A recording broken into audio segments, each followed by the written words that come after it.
ಮುಖ ಎಲ್ಲ ಕಪ್ಪಗಾಗ್ತಾಯಿದೆ, ಸಣ್ಣ ಆಗ್ತಾಯಿದ್ದೀನಿ. ಆಗ ಟಿ ಎನ್ ಸೀತಾರಾಮ್ ಅವರು, ಮೋಸ್ಟ್ಲಿ ನಾಗ್ತಿಹಳ್ಳಿ ಚಂದ್ರಶೇಖರ್ ಅವರು, ಟಿ ಎನ್ ಸೀತಾರಾಮ್ ನನ್ನ ಮುಖ ನೋಡಿ ಆಯಿತು ಸರ್ ಅಂದೆ. ನಾನು ಹೋಗಲಿಲ್ಲ ಮಾರನೇ ದಿವಸ. ಅವ್ರು ಮತ್ತೆ ಫೋನ್ ಮಾಡಿದ್ರು, ಅಶೋಕ್ ಹೋದ್ರಾ ಇಲ್ವಾ ಅಂತಂದರು. ಇಲ್ಲ ಸರ್ ಹೋಗ್ಬೇಕು ಅಂದ್ಕೊಂಡೆ, ನಾನು ಯಾವುದೋ ಕೆಲಸದಲ್ಲಿ. ನೀನು ಹೋಗಲಿಲ್ಲ ಅಂದರೆ ನಾನೇ ಕರ್ಕೊಂಡು ಹೋಗ್ತೀನಿ ನಾಳೆ ಬಂದು ಅಂದರು. ಇಲ್ಲ ಸರ್ ನಾನು ಹೋಗ್ತೀನಿ ಅಂತೇಳಿ ಹೋದೆ. ಅಲ್ಲಿ ಮಾರನೇ ದಿವಸ ಡಯಾಗ್ನೋಸ್ಟಿಕ್ ಸೆಂಟ್ರಿಗೆ ಹೋದೆ. ಗೊತ್ತಾಯಿತು ನನ್ನ WBC ಬಿಳಿ ರಕ್ತ ಕಣಗಳು 140ಕ್ಕೆ ಹೋಗಿತ್ತು ಅಂತ.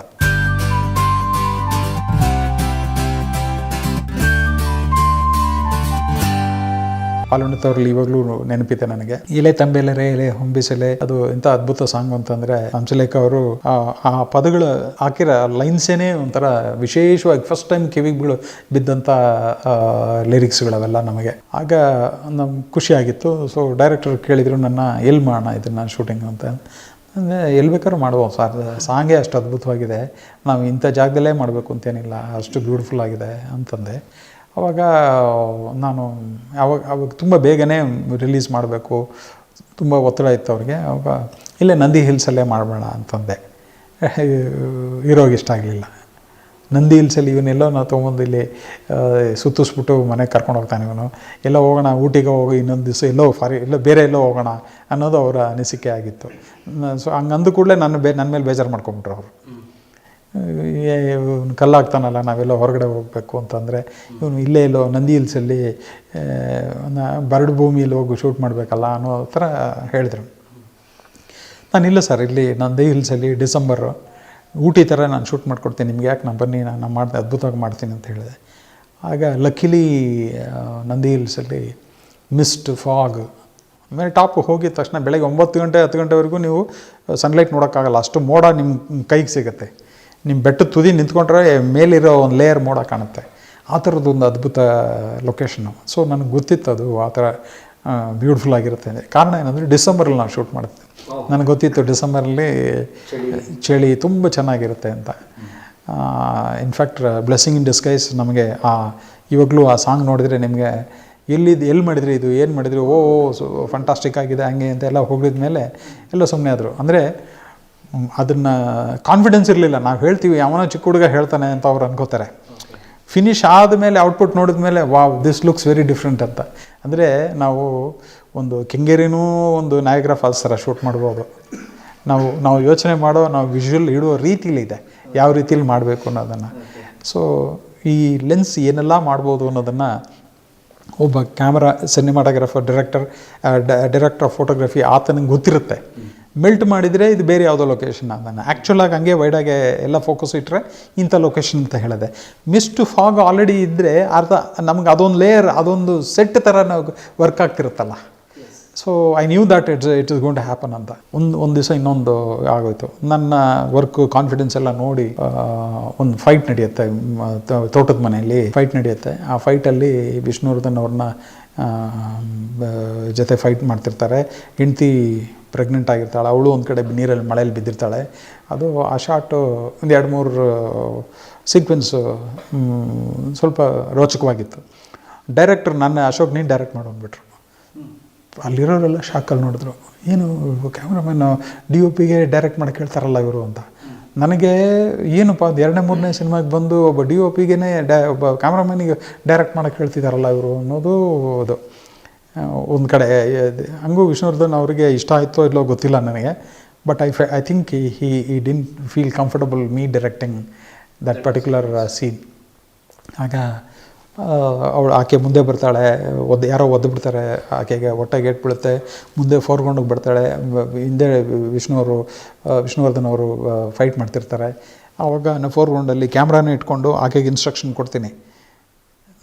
ಆಕೆ ಸಿತಾರ ಮಲಯಾಳಿ ಆಗಿದ್ದರಿಂದ ನಾನು ಇಂಗ್ಲೀಷಲ್ಲೇ ಅವ್ರಿಗೆ ಎಕ್ಸ್ಪ್ರೆಷನ್ ಹೇಳ್ತಿದ್ದೆ. ನಾನು you will have to come forward, you do go, ಅಂದರೆ ಬ್ಲಡ್ ಕಾಣಬೇಕು ಅನ್ನೋ ಕಾರಣಕ್ಕೆ. ಯಾಕಂದರೆ ನೈಟಲ್ಲಿ ನಡೀತಾ ಇರೋದು, favour this side, you will have to be little more aggressive ಎಲ್ಲವೂ ಆಕೆಗೆ ಪೆಪ್ ಮಾಡ್ತಿದ್ದೆ ಆ ಶಾರ್ಟ್ ತೆಗಿತಿರ್ಬೇಕಾದ್ರೇ. ಆಗ ಅದನ್ನೆಲ್ಲ ನೋಡಿದರು, ತುಂಬ ಜನ ನೋಡಿ ಇಷ್ಟಪಟ್ಟರು. ಆಗ ಪರವಾಗಿಲ್ಲ, ಇವನು ಏನೋ ಮಾಡ್ತಾನಪ್ಪ ಹುಡುಗ, ಚೆನ್ನಾಗಿ ಹೇಳ್ತಾನೆ ಅಂತೇಳಿ ಅವರೆಲ್ಲ ಡೈರೆಕ್ಟರ್ ಅಲ್ಲೇ ಕೂತ್ಕೊಂಡು ಅಬ್ಸರ್ವ್ ಮಾಡ್ತಾಯಿದ್ರು ಅದನ್ನೆಲ್ಲ. ಸೊ ಇದೆಲ್ಲ ಕೆಲವ್ರಿಗೆ ಇಷ್ಟ ಆಯಿತು, ಕೆಲವ್ರಿಗೆ ಇಷ್ಟ ಆಗಲಿಲ್ಲ. ಏನು ನೀವು ಮೊನ್ನೆ ಬಂದವನು ಡೈರೆಕ್ಟ್ ಮಾಡೋಕ್ಕೆ ಸ್ಟಾರ್ಟ್ ಮಾಡ್ಬಿಡಲ್ಲ ಅವನು ಅಂತೇಳಿ ಅವರಿಗೆ ಕೆಲವರಿಗೆ ಇದೆಲ್ಲ ಫ್ರಿಕ್ಷನ್ ನಡೀತಾನೆ ಇತ್ತು. ಆಲ್ಮೋಸ್ಟ್ ಮುಗಿಯೋ ಹಂತದಲ್ಲಿ ಸಿನಿಮಾ ಚೆನ್ನಾಗಿ ಬಂದಿದೆ ಅಂತ ಗೊತ್ತಾಯಿತು. ಸಿನಿಮಾ ಎಕ್ಸ್ಟ್ರಾಡರಿ ಹಿಟ್ ಆಗೋಯ್ತು. ಏನೇನು ಮನಸ್ಸಲ್ಲಿ ಅಂದ್ಕೊಂಡಿದ್ರೆ ಎಲ್ಲ ಎರೇಸ್ ಆಯಿತು ಜನಗಳಿಗೆ. ಇಡೀ ಕರ್ನಾಟಕ ಒಂಥರ ನ್ಯಾಷನಲ್ ಆ್ಯಂಥಮ್ ಥರ ಹೇಳು ಶಿವ ಹೇಳು ಶಿವ, ಅದು ಅದ್ಭುತ ಸಾಂಗು. ಎಲೆ ತಮ್ಮೆಲೆರೆ ಒಂದು ಸಾಂಗ್ ಅಲ್ಲ, ಒಂದಲ್ಲ ಎರಡಲ್ಲ, ಎಲ್ಲ ಎವ್ರಿಥಿಂಗ್ ಇಸ್ ಅಮೇಝಿಂಗ್. ಆ ದಿನಗಳಲ್ಲಿ ಇನ್ಫ್ಯಾಕ್ಟ್ ರಾಜ್ಕುಮಾರ್ ಅವರು ಆ ಸಿನಿಮಾ ಇಷ್ಟು ಅದ್ಭುತವಾಗಿ ಓಡ್ತಾಯಿದೆ, 175 ದಿನಗಳು ಓಡ್ತಾ ಇದೆಯಲ್ಲ, ಇದನ್ನು ನೋಡಬೇಕು ಅಂಥೇಳಿ ಅವರು ವಿಶೇಷವಾಗಿ ಕರೆಸಿ ನೋಡಿದ್ರಂತೆ. ಅದು ಅಂದರೆ ಹಳ್ಳಿಗಳಲ್ಲಿ ಬಂಡಿ ಕಟ್ಕೊಂಡು ಹೋಗಿ ಬೇರೆ ಯಾವುದೋ ಟೌನ್ಗಳಲ್ಲಿ ತಾಲೂಕು ಹೆಡ್ ಕ್ವಾರ್ಟರ್ಸಲ್ಲಿ ಎಲ್ಲೆಲ್ಲೋ ಹೋಗಿ ನೋಡ್ಕೊಂಬಂದ ಸಿನಿಮಾ ಅದು. ಹಾಗೆ ಜನ ಹೇಳೋರು, ಒನ್ ಮೋರ್ ಖರ್ಚಿಪ್ ಸಿನಿಮಾ ಮಾಡಿಬಿಟ್ಟಿದ್ದಾರಪ್ಪ ಇವರು ಅಂತ ಜನ ಹೇಳೋರು. ಏನರ ಇಷ್ಟೊಂದು ಅಳಿಸ್ತೀರಾ ಅಂಥೇಳಿ. ಅಂದರೆ ನಾನು ಅವ್ರು ಡಿ ರಾಜೇಂದ್ರ ಬಾಬು ಅವ್ರಿಗೆ ಕೇಳಿದೆ, ಸರ್ ಅವ್ರು ನನ್ನ ಕೇಳಿದರು, ಕ್ಲೈಮ್ಯಾಕ್ಸ್ ಹಿಂಗಿದೆಯಲ್ಲ ಏನು ಮಾಡೋದು ಅಂತ ತುಂಬ ಜನ ಮಾತಾಡಿದರು. ಏನಂದರೆ ಹೀರೋ ಸತ್ತ 20 ನಿಮಿಷ ಆದರೂ ಸಿನಿಮಾ ಎಲ್ಲ ಜನಗಳಿಗೆ ಏನು ಅನ್ಸುತ್ತೆ ಅಂದರೆ, ಹೀರೋ ಸತ್ತ ಮೇಲೆ 20 ನಿಮಿಷ ಕತೆ ಓಡುತ್ತೆ. ಅಂದರೆ ಆಲ್ಮೋಸ್ಟ್ ಒಂದು ರೀಲ್ ಮೇಜರ್ 20 ನಿಮಿಷ ಅಂದರೆ ಒಂದು ಮೇಜರ್ ಡಬಲ್ ರೀಲ್. ಆ ಥರದ್ದು ಈ ಸಿನಿಮಾ ಕ್ಲೈಮ್ಯಾಕ್ಸ್ ಹೀರೋ ಸತ್ತ ತಕ್ಷಣ ಎಲ್ಲ ಎದ್ದು ಹೊಟ್ಟೋಗ್ತಾರೆ ಅನ್ನೋದೊಂದು ಮಾತುಕತೆ ಡಿಸ್ಕಷನ್. ಅಂದರೆ ಕತೆ ನನಗೊಂದು ಗಟ್ ಫೀಲಿಂಗ್ ಏನಿತ್ತು ಅಂದರೆ, ಈ ಕತೆ ಬಂದು ಹೀರೋ ಓರಿಯೆಂಟೆಡ್ ಅನ್ನೋದಕ್ಕಿಂತ ಒಂದು ಫ್ಯಾಮಿಲಿ ಸ್ಟೋರಿ ಅದು. ಆಕೆಯ ಥ್ರೂ ಡ್ರೈವ್ ಆಗ್ತಾಯಿದೆ, ಆಕೆ ಅನುಭವಿಸ್ತಿರೋ ಪ್ರಾಬ್ಲಮ್ನೇ ಅತಿ ದೊಡ್ಡದಾಗಿ ನಿಂತಿರೋದು. ಸೊ ಅದು ವರ್ಕ್ ಆಗ್ಬೋದು ಅನ್ನೋದನ್ನು ನನ್ನ ಅನಿಸಿಕೆ ಆಗಿತ್ತು.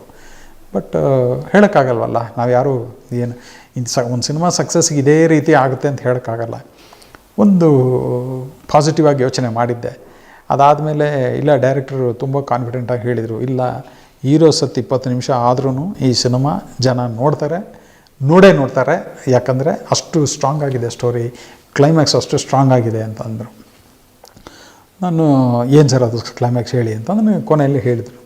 ಈ ಥರ ಅವಳ ಮನೆಗೆ ಹೋಗಿರ್ತಾಳೆ, ತವ್ರ ಮನೆಗೆ ಹೋಗಿ ಅಲ್ಲಿಂದ ವಾಪಸ್ ಬರ್ತಾಳೆ. ತನ್ನ ಗಂಡ ಸತ್ತೋಗಿರೋದು ಹೇಳೋದಿಲ್ಲ ಅವಳು, ಇರೋದನ್ನೆಲ್ಲ ಅವಳಿಗೆ ದಾನ ಮಾಡಿ ತನ್ನ ಫ್ಯಾಮಿಲಿಗೆಲ್ಲ ಕೊಟ್ಬಿಟ್ಟು ಅವಳು ವಾಪಸ್ ಬರ್ತಾಳೆ. ಅಂದರೆ ಎಂಥ ತ್ಯಾಗ ಮಾಡ್ತಾಳೆ ಅಂದರೆ, ತನ್ನ ಗಂಡ ಸತ್ತಿರೋದು ಅಲ್ಲಿ ಹೇಳಲ್ಲ ಅನ್ನೋದಿದೆಯಲ್ಲ, such an emotional content, very strong content.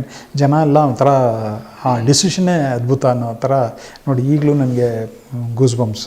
ಅಂದರೆ ಅಷ್ಟು ಅದ್ಭುತವಾದ ಒಂದು ಕ್ಲೈಮ್ಯಾಕ್ಸ್ ಅದು. ಅಂಥ ಕ್ಲೈಮ್ಯಾಕ್ಸಿಗೆ ಎಂಥವನೇ ಆಗಲಿ ಮನಸ್ಸು ಮೈ ಮಿಡಿಯುತ್ತೆ ನೋಡಿ ಅದು ಅಂತ ಹೇಳಿದರು. ಲಕ್ಕಿಲಿ ಆ ಒಂದು ಕ್ಲೈಮ್ಯಾಕ್ಸಿಗೆ ಇಡೀ ಸಿನಿಮಾ, ಇನ್ಫ್ಯಾಕ್ಟ್ ವಿಷ್ಣುವರ್ಧನ್ ಅವ್ರಿಗೂ ಡಿ ರಾಜೇಂದ್ರ ಬಾಬು ಅವ್ರಿಗೂ ಮಾತುಕತೆ ಆಗಿತ್ತು ಅದು. ಅವರು ಇಲ್ಲ, ನಾನು ಸತ್ತಿದ ತಕ್ಷಣ ಸಿನಿಮಾ ಮುಗಿಸ್ಬಿಡಿ ಅಂತ ಅವ್ರು ಹೇಳಿದರು. ಇಲ್ಲ, ಇದು ಖಂಡಿತ ಓಡುತ್ತೆ, ಇದು ನೀವು ಚಿಂತೆ ಪಡಬೇಡಿ, I will make sure this will work ಅಂತ ಹೇಳಿ ಇವರು ಹಠ ಹಿಡಿದು ಅದನ್ನು ಮಾಡಿದವರು. ಆ ರೀತಿ ಅತಿ ದೊಡ್ಡ ಸಕ್ಸಸ್ ಆಗಿ ಎಂತೆಂಥ ಎಲ್ಲೆಲ್ಲಿ ಯಾವ್ಯಾವ ಮೂಲೆಯಲ್ಲಿ ಆ ಸಿನಿಮಾ ಓಡ್ತು ಅಂದರೆ unbelievable. Almost silver jubilee hit ಅದು ಎಲ್ಲ ಮೂಲೆಯಲ್ಲಿ. ಅದಾದ ಕೂಡಲೇ ಇಮಿಡಿಯೇಟಾಗಿ, ಅಷ್ಟು ದೊಡ್ಡ ಹಿಟ್ ಆದ ಕೂಡಲೇ ಇಮಿಡಿಯೇಟಾಗಿ ಡಿ ರಾಜೇಂದ್ರ ಬಾಬು ಅವರು ಒಂದು ಸಿನಿಮಾ ನೆಕ್ಸ್ಟ್ ಅನೌನ್ಸ್ ಮಾಡಿದರು, ಇದು ದೀರ್ಘ ಸುಮಂಗಲಿ ಅಂತ ಹೇಳಿ. ಆ ದೀರ್ಘ ಸುಮಂಗಲಿ ಸಿನಿಮಾನ ಆ್ಯಕ್ಚುಲಿ ವಿಷ್ಣುವರ್ಧನ್ ಅವರು ಇರಲಿಲ್ಲ, ಮಲಯಾಳಂ ಆ್ಯಕ್ಟರ್ ದೇವನ್ ಅಂತ ಮತ್ತು ಇದೇ ಸಿತಾರಾ ಅವ್ರ ಕಾಂಬಿನೇಷನು. ಇನ್ನೊಬ್ಬ ಆ್ಯಕ್ಟ್ರು ಬೇರೆ ಯಾರನ್ನಾರು ಇಟ್ಕೊಂಡು ಮಾಡೋಣ ಅಂಥೇಳಿ ಮುಹೂರ್ತ ಸ್ಟಾರ್ಟ್ ಮಾಡಿಬಿಟ್ರು. ಮುಹೂರ್ತ ಬಂದು ಏಟ್ರಿಯ ಹೋಟ್ಲಲ್ಲಿ ಮಾಡಿದ್ವಿ ನಾವು. ಆಗ ವಿಷ್ಣುವರ್ಧನ್ ಅವ್ರನ್ನ ಕರೆಸಿದ್ವಿ, ಆ್ಯಸ್ ಎ ಗೆಸ್ಟ್ ಕರೆಸಿದ್ವಿ. ಆವಾಗ ಸುಮ್ಮನೆ ಅವರು ಒಂದು ಮಾತಂದರು, ಏನು ನನ್ನನ್ನು ಬಿಟ್ಬಿಟ್ಟು ಸಿನಿಮಾ ಮಾಡ್ತಾಯಿದ್ದೀರಲ್ಲ, ಇಷ್ಟು ದೊಡ್ಡ ಸಿನಿಮಾ ಹಿಟ್ ಕೊಟ್ಬಿಟ್ಟು ಹಾಲುಂಡತ್ ಅವರು ನನ್ನ ಬಿಟ್ಟು ಸಿನಿಮಾ ಮಾಡ್ತಾಯಿದ್ದೀರಲ್ಲ, ನೀವು ಡೇಟ್ ಕೊಟ್ಟರೆ ಮಾಡೋಣ ಅಂತಂದರು. ಅಂದರೆ ಓಕೆ, ವೈ ನಾಟ್ ಅಂತ ಇಮಿಡಿಯೇಟಾಗಿ ಅಲ್ಲೇ ತಮಾಷೆಗೆ ಮಾತಾಡಿ ಎಲ್ಲರ ಮುಂದೆನೇ ಮಾತಾಡೋರು. ಮಾರನೇ ದಿವಸ ವಿದಿನ್ 3 days ಬಂದುಬಿಟ್ರು ಶೂಟಿಂಗಿಗೆ. ಆ ಇನ್ನೊಂದು ಪಾತ್ರನ ಒಂದು ಸ್ಯಾಕ್ರಿಫೈಸಿಂಗ್ ಕ್ಯಾರೆಕ್ಟರ್ ಥರ ಇತ್ತು. ಒಂಥರ ಅಂಥ ಕ್ಯಾರೆಕ್ಟರ್ ಏನು ಅದರಲ್ಲಿ ತುಂಬ ದೊಡ್ಡ ರೋಲ್ ಇರಲಿಲ್ಲ, minute very small roll. But ಅದು ವಿಷ್ಣುವರ್ಧನ್ ಅವರು ಒಪ್ಕೊಂಡ್ರು ಅನ್ನೋದೇ ಅತಿ ದೊಡ್ಡ ಸರ್ಪ್ರೈಸ್ ನಮ್ಮೆಲ್ಲರಿಗೂ. ಅವರು ಇಮಿಡಿಯೇಟಾಗಿ ಅವರು ಅದನ್ನು ಒಪ್ಕೊಂಡ್ರು. ಅಂದರೆ ದೇವನ್ ಮಾಡಿದ್ರಲ್ಲ ಆ ಕ್ಯಾರೆಕ್ಟರ್ ವಿಷ್ಣುವರ್ಧನ್ ಅವ್ರು ಮಾಡಿದ್ದಿದ್ರೆ ಚೆನ್ನಾಗಿರ್ತಿತ್ತು. ಆ ಸಿನಿಮಾ ಹಿಟ್ಟಾಗಲಿಲ್ಲ. ಮತ್ತು ಫ್ಲಾಪೂ ಆಗಲಿಲ್ಲ ಅದು, ಏನು ಅಂಥ ದೊಡ್ಡ ಹಿಟ್ ಆಗಲಿಲ್ಲ ಅದು. ಆದರೆ ಕಾಂಬಿನೇಷನ್ ಉಲ್ಟಾ ಆಯಿತು ಅದು.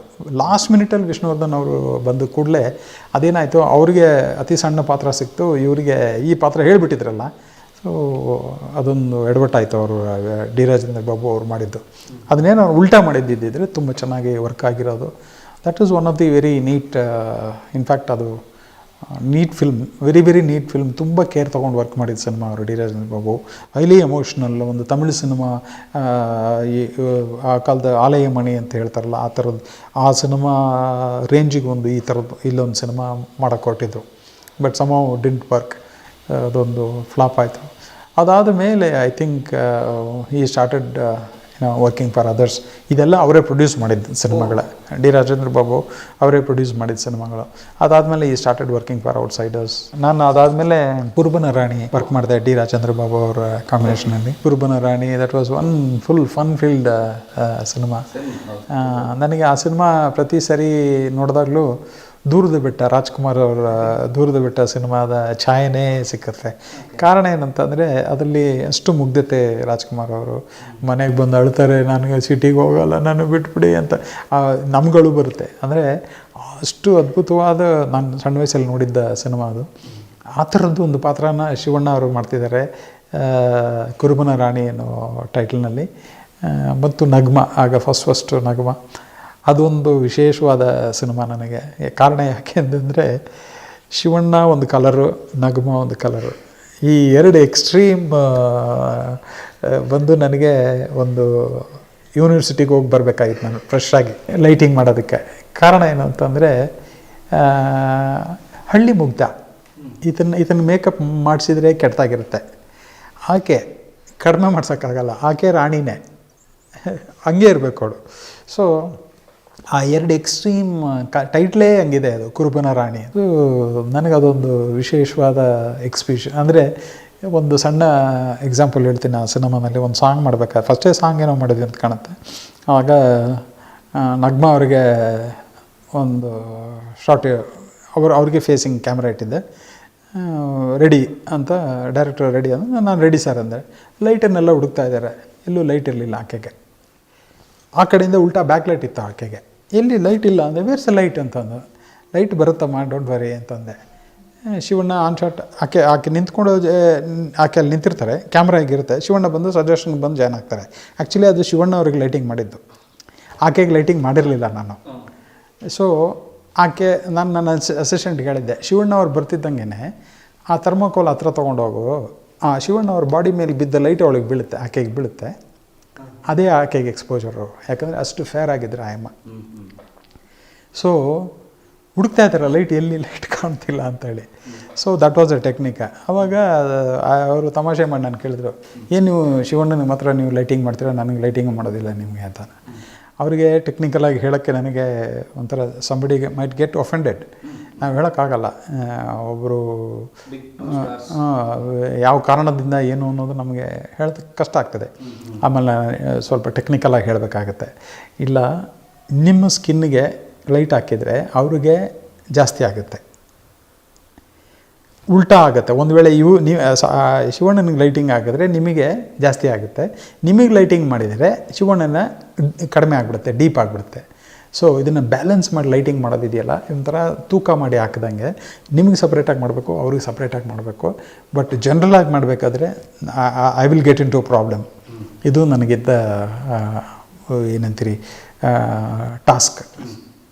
ಆ ಥರದ್ದೊಂದು ಇದರಲ್ಲಿ ಸ್ವಲ್ಪ ಒದ್ದಾಡಿ ಹೆಂಗೂ ಮಾಡಿ, ಆಮೇಲೆ ಒಂದು ಸೆಕೆಂಡ್ ಡಿ ರಾಜೇಂದ್ರ ಬಾಬು ಆರ್ಡ್ರಲ್ಲೇ ಶೂಟ್ ಮಾಡೋದು ಅವರು. ಇದೇ ಆರ್ಡ್ರಲ್ಲಿ ಮಾಡ್ತಾರೆ.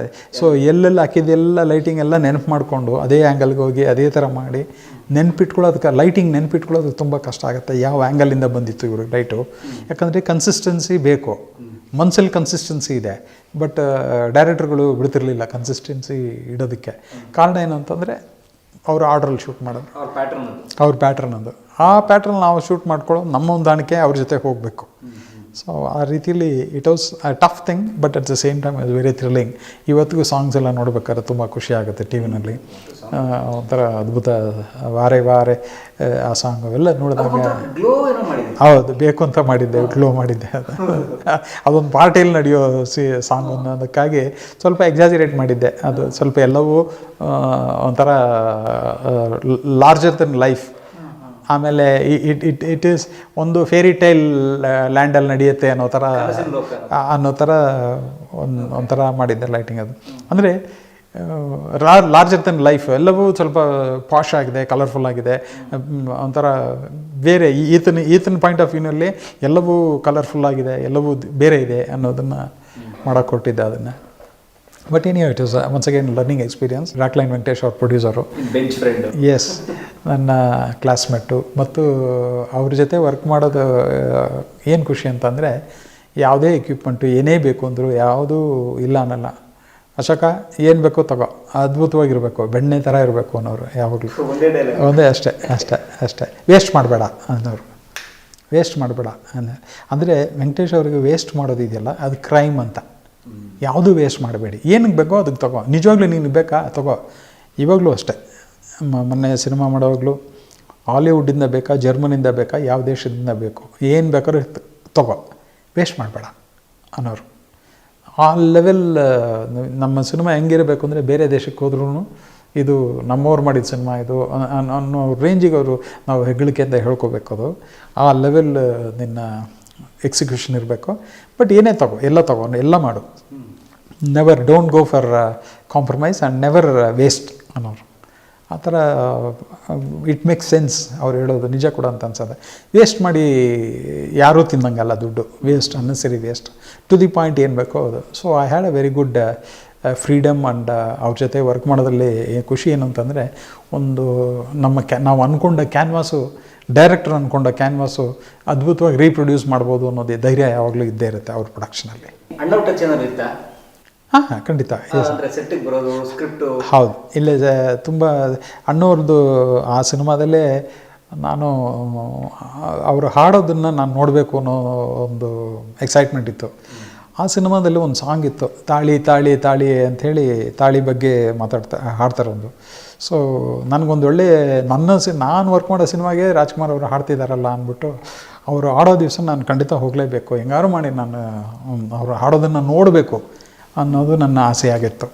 ನಾನು ಕರೆಕ್ಟಾಗಿ ಲಕ್ಕಿಲಿ ಆಕಾಶ್ ಆಡಿಯೋನಲ್ಲಿ ಅವರ ರೆಕಾರ್ಡಿಂಗ್ ಇಟ್ಕೊಂಡಿದ್ರು. ಒಂದು ದಿವಸ ಹೋದೆ, ಅವರು ಹಾಡೋದನ್ನು, ರಾಜ್ಕುಮಾರ್ ಅವರು ಲಿಟ್ರಲಿ ಅವ್ರು ಹಾಡೋದನ್ನು ಕಣ್ಣಾರೆ ನೋಡಿದೆ ನಾನು. ಅಂದರೆ ಅವರು ಯಾವ ರೀತಿ ತಯಾರಿನೂ ಇಲ್ಲದೆ, ಏನು ಒಂಥರ ತುಂಬ ಹಗಲು ರಾತ್ರಿ ಹಂಗೆಲ್ಲ ಕೂತ್ಕೊಂಡು ಯೋಚನೆ ಮಾಡೋದೆಲ್ಲ ಏನಿಲ್ಲ.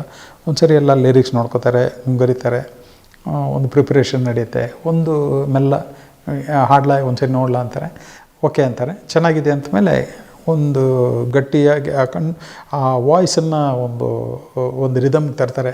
ಅದು ತಂದು ಇಟ್ಕೊಂಡು ಅಲ್ಲಿಂದ ಪಟ್ ಅಂತ ಒಂದು 10-15 ನಿಮಿಷ, ಅರ್ಧ ಗಂಟೆಯಲ್ಲಿ ಒಂದು ಹಾಡು ಮುಗಿಸ್ಬಿಡ್ತಾರೆ.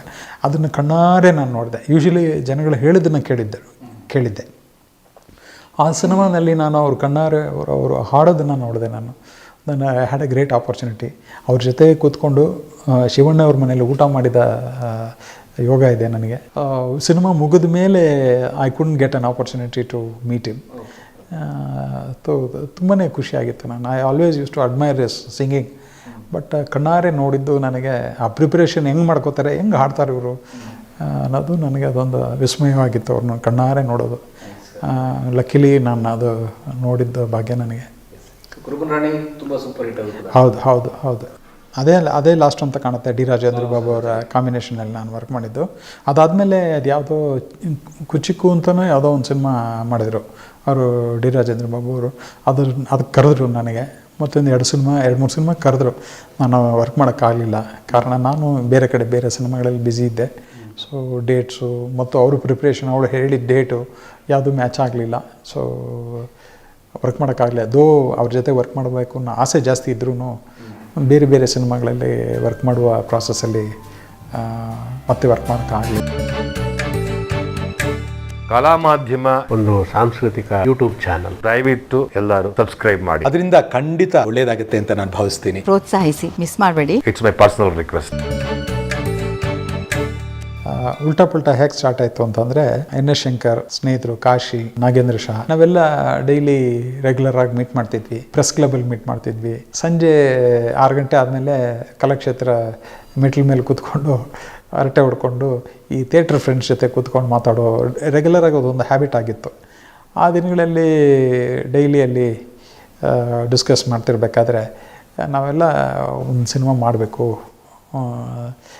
ನಾನು ಕಂಟಿನ್ಯೂಸ್ ಆಗಿ ಸಿನಿಮಾಗಳು ವರ್ಕ್ ಮಾಡ್ತಿದ್ದಿದ್ದೆ.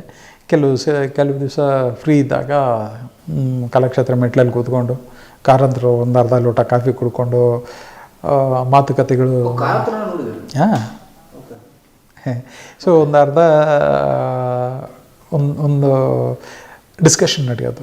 ನಾವೆಲ್ಲ ಏನು ಮಾಡಬೇಕು ಏನಂತ, ಈ ಥರದ್ದು ಏನಾದ್ರು ಒಂದು ಸಿನಿಮಾ ಮಾಡೋಣ, ಯಾವ ಥರ ಏನು ಸಿನಿಮಾ ಮಾಡಬೇಕು ಏನು ಅಂತ ಹಿಂಗೆ ನಾವೆಲ್ಲ ಲೈಕ್ ಮೈಂಡೆಡ್ ಪೀಪಲ್ ಎಲ್ಲ ಮಾತಾಡ್ತಿರ್ಬೇಕಾದ್ರೆ ಕಾಮಿಡಿ ಮಾಡೋಣ ಅನ್ನೋದು ಅನಿಸಿಕೆ ಆಗಿತ್ತು.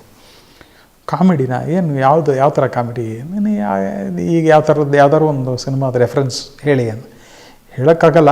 ಬಟ್ ಒಟ್ಟಿನಲ್ಲಿ ಒಂದು ಕಾಮಿಡಿ ಮಾಡಬೇಕು ಅಂತ. ಬರಿಬೇಕಾ ಇಲ್ಲ ಹೆಂಗೆ, ಇಲ್ಲ ಥಿಯೇಟ್ರ್ ಕಾಮಿಡಿ ಯಾವ್ದಾದ್ರು ಇದ್ದರೆ ಮಾಡೋಣ. Theatre comedy one famous eternal classic ಶೇಕ್ಸ್ಪಿಯರ್ಸ್ comedy of errors ಅಂತಂದರು. ಅದು ಆಲ್ರೆಡಿ ಕನ್ನಡದಲ್ಲಿ ನಾಟಕ ಮಾಡಿದರು. ಸೊ ನಾಟಕ ನಡೀತಿತ್ತು. ಸೊ ಇವರಿಗೆ ಅದನ್ನು ಯಥಾವತ್ತಾಗಿ ಮಾಡಬೇಕಂದ್ರೆ ಅವ್ರ ಹತ್ರ ಪರ್ಮಿಷನ್ ತೊಗೋಬೇಕು ಮತ್ತೊಂದು.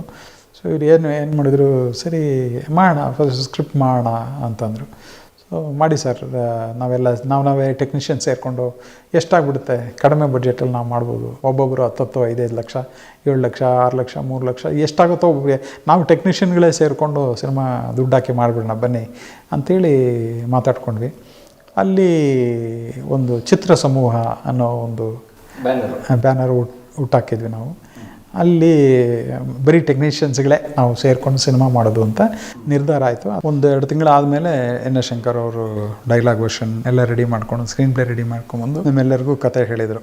ಅಂದರೆ ರೀಡಿಂಗ್ ಕೊಟ್ಟರು. ಎಲ್ಲರೂ ಬಿದ್ದು ನಕ್ಕಿದ್ವಿ. ಅಂದರೆ ಪರ್ಫೆಕ್ಟ್ ಸಿನಿಮಾದ ರನ್ ಟೈಮ್ ಏನಿದೆಯೋ ಆ ರನ್ ಟೈಮಲ್ಲೇ ಕತೆ ಹೇಳಿದರು.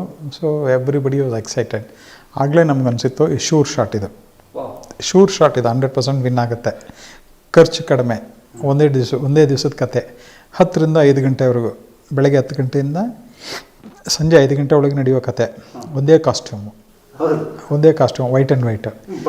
ಸೊ ಬಡ್ಜೆಟ್ ಎಲ್ಲವೂ ಹೆಂಗಂದರೆ ನಾವು ಖರ್ಚು ಕಮ್ಮಿ ಮಾಡೋದಕ್ಕಾಗಿ ಮಾಡಿದ್ದೀವಿ ಅಂತಲ್ಲ, ಅದು ಆ ಕಥೆನೇ ನಿಮಗೆ ಡಿಮ್ಯಾಂಡ್ ಮಾಡುತ್ತೆ ಅದು. ಸೊ ಆ ರೀತಿಯಲ್ಲಿ ನಮಗೆಲ್ಲ ಬ್ಲೆಸ್ಸಿಂಗ್ ಇನ್ ಡಿಸ್ಗೈಸ್, ಅಂದರೆ ಖರ್ಚು ಕಡಿಮೆ ಅಂತ. ಇನ್ಫ್ಯಾಕ್ಟ್ ಆ ಸಿನಿಮಾಗೆ ನಾನು ಬರೀ 3 ಲೈಟ್ ತೊಗೊಂಡೋಗಿ ಶೂಟ್ ಮಾಡಿತ್ತು. 3 ಲೈಟ್ ಬಿಟ್ಟರೆ ಬೇರೆ ಏನೂ ತೊಗೊಂಡೋಗಲಿಲ್ಲ. ಮತ್ತು ಕೊಪ್ಪದಲ್ಲಿ ಶೂಟ್ ಮಾಡಿದ್ವಿ ಆ ಸಿನಿಮಾನ.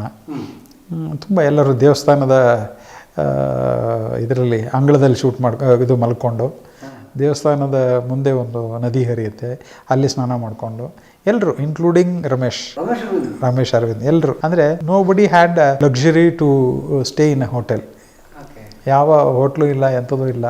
ಒಂದು ದೇವಸ್ಥಾನದ ಸುತ್ತಮುತ್ತ ನಡೆಯುವ ಒಂದು ಇದರಲ್ಲಿ ನಾವು ಶೂಟ್ ಮಾಡಿದ್ವಿ. ಎಲ್ರಿಗೂ ಎಲ್ಲ ಆ ದೇವಸ್ಥಾನ ಕಟ್ಟೆ ಏನಿತ್ತು, ಮತ್ತು ಒಂದು ಸ್ವಲ್ಪ ದೊಡ್ಡ ಟೆಂಪಲ್ ಅದು, ಎಲ್ಲ ಅಂಗಳದಲ್ಲೇ ಒಬ್ಬೊಬ್ಬರು ಆ ಥರ ಕೂತ್ಕೊಂಡು ತುಂಬ ಒಂದು ಫ್ಯಾಮಿಲಿ ಥರ ಎಲ್ಲವೂ ಮಾಡಿದಂಥ ಸಿನಿಮಾ ಅದು.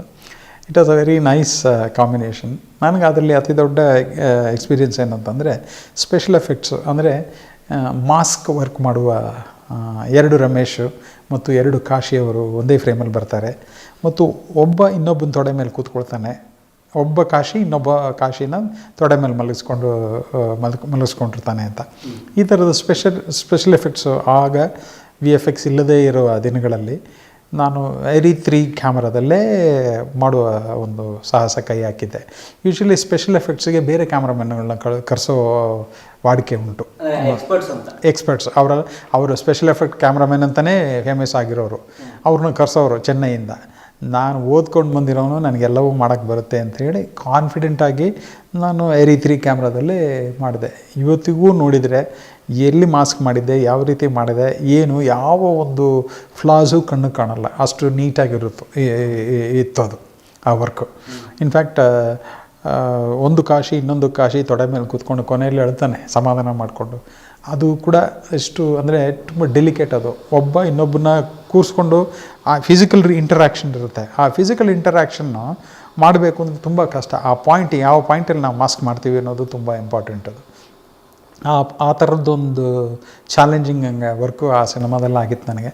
So that was a great experience for me. So ಉಲ್ಟಾ ಪಲ್ಟಾ ಹೇಳಬೇಕು ಅಂತಂದರೆ ಒಂದು ರಿದಮ್ ಏನಿದೆ ಆ ಸಿನಿಮಾದ ರಿದಮು, ಆ್ಯಕ್ಟ್ ಮಾಡುವ ಜನರ ಆರ್ಟಿಸ್ಟ್ಗಳ ರಿದಮ್ ಏನಿದೆ ಅದೇ ಆ ಸಿನಿಮಾಗೆ ಒಂದು ಆಧಾರ ಆಯಿತು. ಅಂದರೆ ಒಂದು ಸಣ್ಣ ಉದಾಹರಣೆ ಕೊಡ್ತೀನಿ. ಇವಾಗ ಒಂದೇ ಥರ ಇಬ್ಬರು ಇರ್ತಾರೆ ಅಂತಂದರೆ ಆಡಿಯನ್ಸಿಗೆ ಗೊತ್ತು, ಆದರೆ ಕ್ಯಾರೆಕ್ಟರ್ಗಳಿಗೆ ಗೊತ್ತಿರೋದಿಲ್ಲ. ಸೊ ಇಬ್ಬರು ಎದುರುಗಡೆ ಸಿಕ್ಕಾಗ ಅವನೆಲ್ಲ ಕಣೋ ಇವನು ಅಂತ ಥಿಯೇಟ್ರಲ್ಲಿ ಬಿದ್ದು ನಗ್ತಿರ್ತಾರೆ.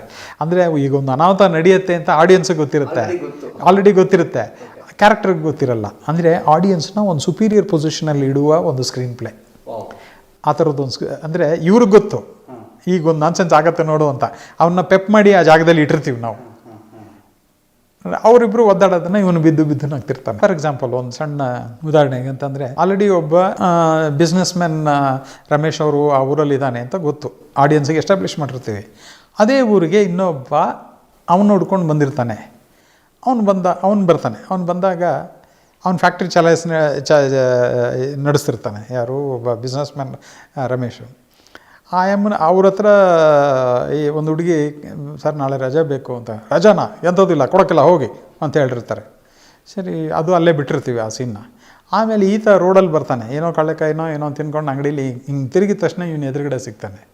ಈ ಹುಡುಗಿ ಎದುರುಗಡೆ ಸಿಕ್ಬಿಟ್ಟು ತಂದೆ ಮತ್ತು ಮಗಳು, ಸರ್ ಅದೇ ರಜಾ ಕೇಳಿದ್ದು ನನ್ನ ಮಗಳು ಅಂತ ಹೇಳಿದಾಗ ಇವನು ಅವ್ರನ್ನ ನೋಡಿ, ಯಾರೋ ಮಂಗಗಳ ಥರ ಅವ್ರನ್ನ ನೋಡಿ, ರಜಾ ತಾನೆ ತಗೊಳ್ಳಿ ಅಂತಾರೆ.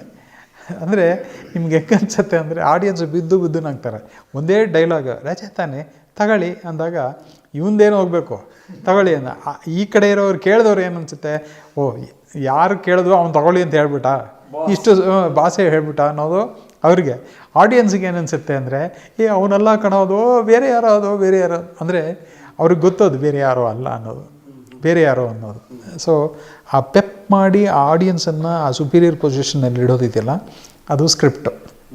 ಆ ಸ್ಕ್ರಿಪ್ಟಲ್ಲಿ ಆ ವಿಶೇಷವಾದ ಒಂದು ಏನಂತೀರಿ ನರೇಷನ್ ಫಾರ್ಮೆಟ್ ಏನಂತ ಕರಿತೀರಿ, ಆ ಥ್ರೂ ಔಟ್ ಸಿನಿಮಾ ಅದೇ ಆಗಿತ್ತು. ಅಂದರೆ ಆಡಿಯನ್ಸನ್ನು ಎಲ್ಲವೂ ಆ ಘಟನೆಗಳು ಗೊತ್ತಿದೆ, ಕ್ಯಾರೆಕ್ಟರ್ಗಳಿಗೆ ಗೊತ್ತಿಲ್ಲ ಅಂದಾಗ, ಅನಾಹುತಗಳಾದಾಗ ಇವರು ಬಿದ್ದು ನಗ್ತಾರೆ.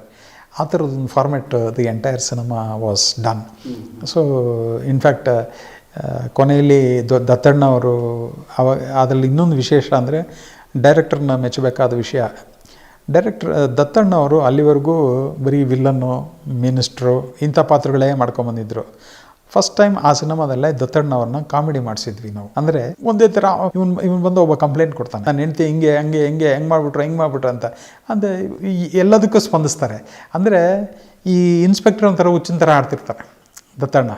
ಸೊ ಅವ್ರು ಹೇಳಿದ್ದಕ್ಕೂ ಸರಿ ಅಂತಾನೆ, ಇವ್ರು ಹೇಳಿದ್ದಕ್ಕೂ ಸರಿ ಅಂತಾನೆ, ಎಲ್ಲದಕ್ಕೂ ಸರಿ ಅಂತಾನೆ. ಒಂದು ಹೆಂಗೆ ಎಷ್ಟು ಫ್ಲಾಲೆಸ್ಸಾಗಿ ಆ್ಯಕ್ಟ್ ಮಾಡಿದ್ರು ಅಂದರೆ ದತ್ತಣ್ಣವರು. ಆ ಸಿನಿಮಾದಲ್ಲಿ ಅವ್ರಿಗೊಂದು ಹೊಸ ಇವರು ಕಾಮಿಡಿನೂ ಮಾಡಬಹುದು ಅನ್ನೋದು ಜನಗಳಿಗೆ ಅರ್ಥ ಆಯಿತು. ಅಲ್ಲಿಂದ ಅವ್ರಿಗೂ ಬೇರೆ ಒಂದು ಕ್ಯಾರೆಕ್ಟರ್, ವಿಭಿನ್ನವಾದ ಕ್ಯಾರೆಕ್ಟರ್ಗಳು ಮಾಡ್ತಾ ಹೋದರು. So Dattanna became a versatile actor in doing plenty of roles, other roles. ಅಂದರೆ ಅಲ್ಲಿವರೆಗೂ ಲಿಮಿಟೆಡ್ ಆಗಿದ್ದರು, ಅಲ್ಲಿಂದ ಅವರು ಬೇರೆ ಕ್ಯಾರೆಕ್ಟರ್ನ ಎಕ್ಸ್ಪ್ಲೋರ್ ಮಾಡ್ತಾ ಬಂದರು, ಬೇರೆ ಕ್ಯಾರೆಕ್ಟರ್ಗಳು. ಸೊ ನಮ್ಮೆಲ್ರಿಗೂ ಖುಷಿ ಆಯಿತು, ದತ್ತಣ್ಣನ ಕಾಮಿಡಿನೂ ಮಾಡಿಸ್ಬೋದು ಅಂತ ಗೊತ್ತಾಗಿದ್ದು ಆ ಸಿನಿಮಾದಲ್ಲಿ. ಆ ಥರದ ಸಾಕಷ್ಟು ವಿಶೇಷಗಳು ಆ ಸಿನಿಮಾದಲ್ಲಿ ನಡೀತು. ಇನ್ನೊಂದು ವಿಶೇಷ ಅಂತಂದರೆ, ಫಸ್ಟ್ ಟೈಮ್ ಆ cinema Asia's biggest theatre Kapali, ತುಂಬ ಅತಿ ದೊಡ್ಡ ಥಿಯೇಟರ್ ಸೀಟಿಂಗ್ಸಲ್ಲಿ. ಆ ಸಿನಿಮಾನಲ್ಲಿ ರಮೇಶ್ ಅವ್ರ ಸಿನಿಮಾ 140 days ಹೋಯಿತು. ಇದು ಉಲ್ಟಾ ಪಲ್ಟಾ, ಇದು ಬರೆದಿಟ್ಕೋಬೇಕು ಇತಿಹಾಸದಲ್ಲಿ. ಅಂಥ ದೊಡ್ಡ ಥಿಯೇಟ್ರಲ್ಲಿ ಏಷ್ಯಾಸ್ ಬಿಗ್ಗೆಸ್ಟ್ ಸೀಟಿಂಗ್ ಕೆಪಾಸಿಟಿ ಇರುವಂಥ ಥಿಯೇಟ್ರ್. ಆವಾಗ 140 ದಿನ ಆ ಸಿನಿಮಾ ಉಲ್ಟಾ ಪಲ್ಟಾ ಹೋಯಿತು. ಅಂದರೆ ಎಷ್ಟು ದೊಡ್ಡ ಹಿಟ್ಟು ಮತ್ತು ಜನ ಹೆಂಗೆ ಮುಗಿಬಿದ್ದು. ಅಂದರೆ ನಾವು ಲಿಮಿಟ್ ಮಾಡ್ಕೊಂಡಿದ್ವಿ ಥಿಯೇಟರ್ ನಂಬರು. ಈಸ್ಟ್ ಬ್ಯಾಂಗ್ಳೂರಿಗೊಂದು, ವೆಸ್ಟ್ ಬ್ಯಾಂಗ್ಳೂರಿಗೊಂದು, ಸೌತ್ ಬ್ಯಾಂಗ್ಳೂರಿಗೊಂದು, ಸಿಟಿ ಸೆಂಟರ್ಗೊಂದು. ಅಂದರೆ ಟೂ ಮೆನಿ ಥಿಯೇಟರ್ಸ್ ರಿಲೀಸ್ ಮಾಡಲಿಲ್ಲ ನಾವು. ತುಂಬ ಕ್ಲೆವರಾಗಿ ನಾವು ಬರೋ ಕ್ರೌಡೆಲ್ಲ ಇಲ್ಲಿಗೆ ಬರಲಿ ಅನ್ನೋ ಥರ ತುಂಬ ಲಿಮಿಟೆಡಾಗಿ ಹಾಕ್ಕೊಂಡ್ವಿ. ಹೆಂಗಿತ್ತು ಅಂತಂದರೆ 140 ಡೇಸ್ ಕಪಾಲಿ ಥಿಯೇಟ್ರಲ್ಲಿ ಕೊಡ್ತು ಅನ್ನೋದಿದೆಯಲ್ಲ, ಅದು ರಮೇಶ್ ಅವರು ಆ ಥರದ್ದೊಂದು ಹಿಟ್ಟು ಸಿನಿಮಾ ಮೋಸ್ಟ್ಲಿ ಅವ್ರ ಕರಿಯರಲ್ಲಿ ಅಷ್ಟು ದೊಡ್ಡ ಹಿಟ್ಟು ಬೇರೆ ಯಾವುದೂ ಇಲ್ಲ ಅಂತ ನನ್ನ ಅನಿಸಿಕೆ. ಸೊ ಆ ಥರ ಬಂದವರೆಲ್ಲ ಬಿದ್ದು ನಕ್ಕೊಂಡು ಬರೋರು ಥಿಯೇಟ್ರಿಂದ. ಆ ಲೆವೆಲ್ ಒಂದು ಪರವಾಗಿಲ್ಲಪ್ಪ. ನಮಗೆ ಖುಷಿಯಾಗಿದ್ದೇನು ಅಂತಂದರೆ ನಮ್ಮ ಒಂದು ಅತಿ ಸಣ್ಣ ಎಕ್ಸ್ಪೆರಿಮೆಂಟು ಇಷ್ಟು ದೊಡ್ಡ ಹಿಟ್ ಕೊಡ್ತಲ್ಲ ಅನ್ನೋದು ಒಂದು ಜರ್ನಿ. ರಮೇಶ್ ಅವ್ರ ಇನ್ವಾಲ್ವ್ಮೆಂಟ್ ವರ್ಕಿಂಗ್ ವಿತ್ ರಮೇಶ್ ಹೌದು ವರ್ಕಿಂಗ್ ವಿತ್ ರಮೇಶ್. ಇದು ರಮೇಶ್ ಅವ್ರ ಜೊತೆಗೆ ನಾನು ಆಲ್ರೆಡಿ ವರ್ಕ್ ಮಾಡಿದ್ದೆ ಶಾಪ ಅನ್ನೋ ಒಂದು ಸಿನಿಮಾಗೆ. ಆದರೆ ಇಲ್ಲಿ ಉಲ್ಟಾ ಪಲ್ಟಾ ಮಾಡಬೇಕಾದ್ರೆ ಅವರ ರ್ಯಾಪು ಚೆನ್ನಾಗಿತ್ತು. ಅವರು ತುಂಬ ಒಂಥರ ರಿಸೀವ್ ಮಾಡ್ಕೊಳ್ತಾರೆ. ಇವಾಗ ಡೈರೆಕ್ಟ್ರ್ ಯಾವುದೋ ಒಂದು ಸ್ಲ್ಯಾಂಗ್ ಮಾತಾಡ್ತಾರೆ ಅಂತಂದರೆ ಅದು ಮತ್ತೊಂದು ಸರಿ ಹೇಳಿ ಅಂತಾರೆ. ಅಂದರೆ ಆ ಸ್ಲ್ಯಾಂಗನ್ನು ಬಿಡೋಕ್ಕೆ ಇಷ್ಟ ಇಲ್ಲ ಅವ್ರಿಗೆ.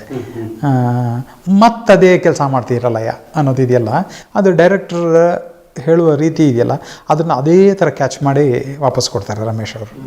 ಅಂದರೆ ಅಂದರೆ ಈವನ್ ಆ ಮೈನ್ಯೂಟ್ ಡೀಟೇಲ್ ಇದೆಯಲ್ಲ ಅದನ್ನು ಬಿಡಬಾರ್ದು ಅಂತ.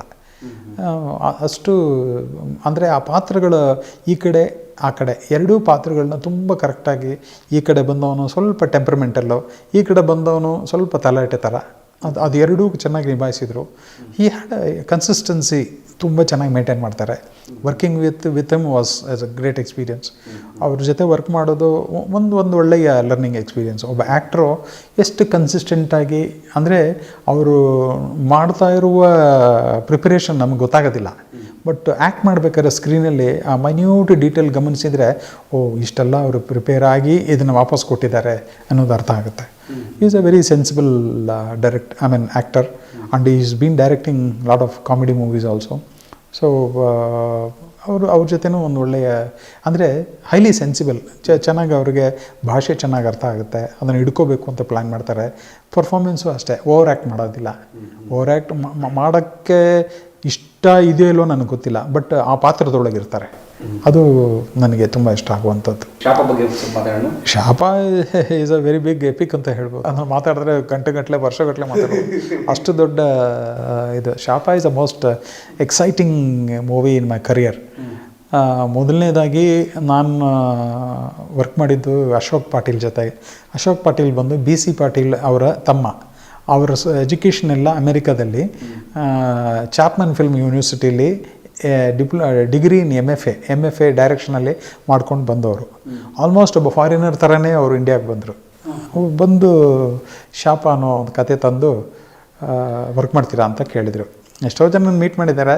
ನಾನು BC ಪಾಟೀಲ್ ಅವ್ರ ಜೊತೆ ಒಂದು ಕಪಲ್ ಆಫ್ ಸಿನಿಮಾ, ಲಂಕೇಶ, ಇನ್ನೂ ಯಾವ್ಯಾವುದೋ ಸಿನಿಮಾ ವರ್ಕ್ ಮಾಡಿದ್ರಿಂದ ಅವರು ಮೋಸ್ಟ್ಲಿ ಅವ್ರಿಗೆ ಹೇಳಿದರು, ನನ್ನ ಬಗ್ಗೆ ಪರಿಚಯ ಕೊಟ್ಟಿದ್ರು ಅಂತ ಕಾಣುತ್ತೆ. ಈ ಮೆಟ್ ಮೀ, ನನ್ನ ಜೊತೆ ಮಾತಾಡ್ತಾನೆ ಅಶೋಕ್ ಪಾಟೀಲ್ ಅವ್ರಿಗೆ, ಇವನು ಫಿಲ್ಮಿನ ಶೂಟಿಂದ ಬಂದಿದ್ದಾನೆ, ಇವನಿಗೆ ವಿಷಯ ಗೊತ್ತು, ನಾನು ಹೇಳಿದ್ರೆ ಇವನಿಗೆ ಕಮ್ಯುನಿಕೇಟ್ ಬೇಗ ಅರ್ಥ ಆಗುತ್ತೆ ಅನ್ನೋದು ಅವರಿಗೆ ಗೊತ್ತಾಯಿತು. ದೆನ್ ಒಂದು ಬಾಂಡೆಡ್ ಸ್ಕ್ರಿಪ್ಟ್ ಕೊಟ್ಟರು.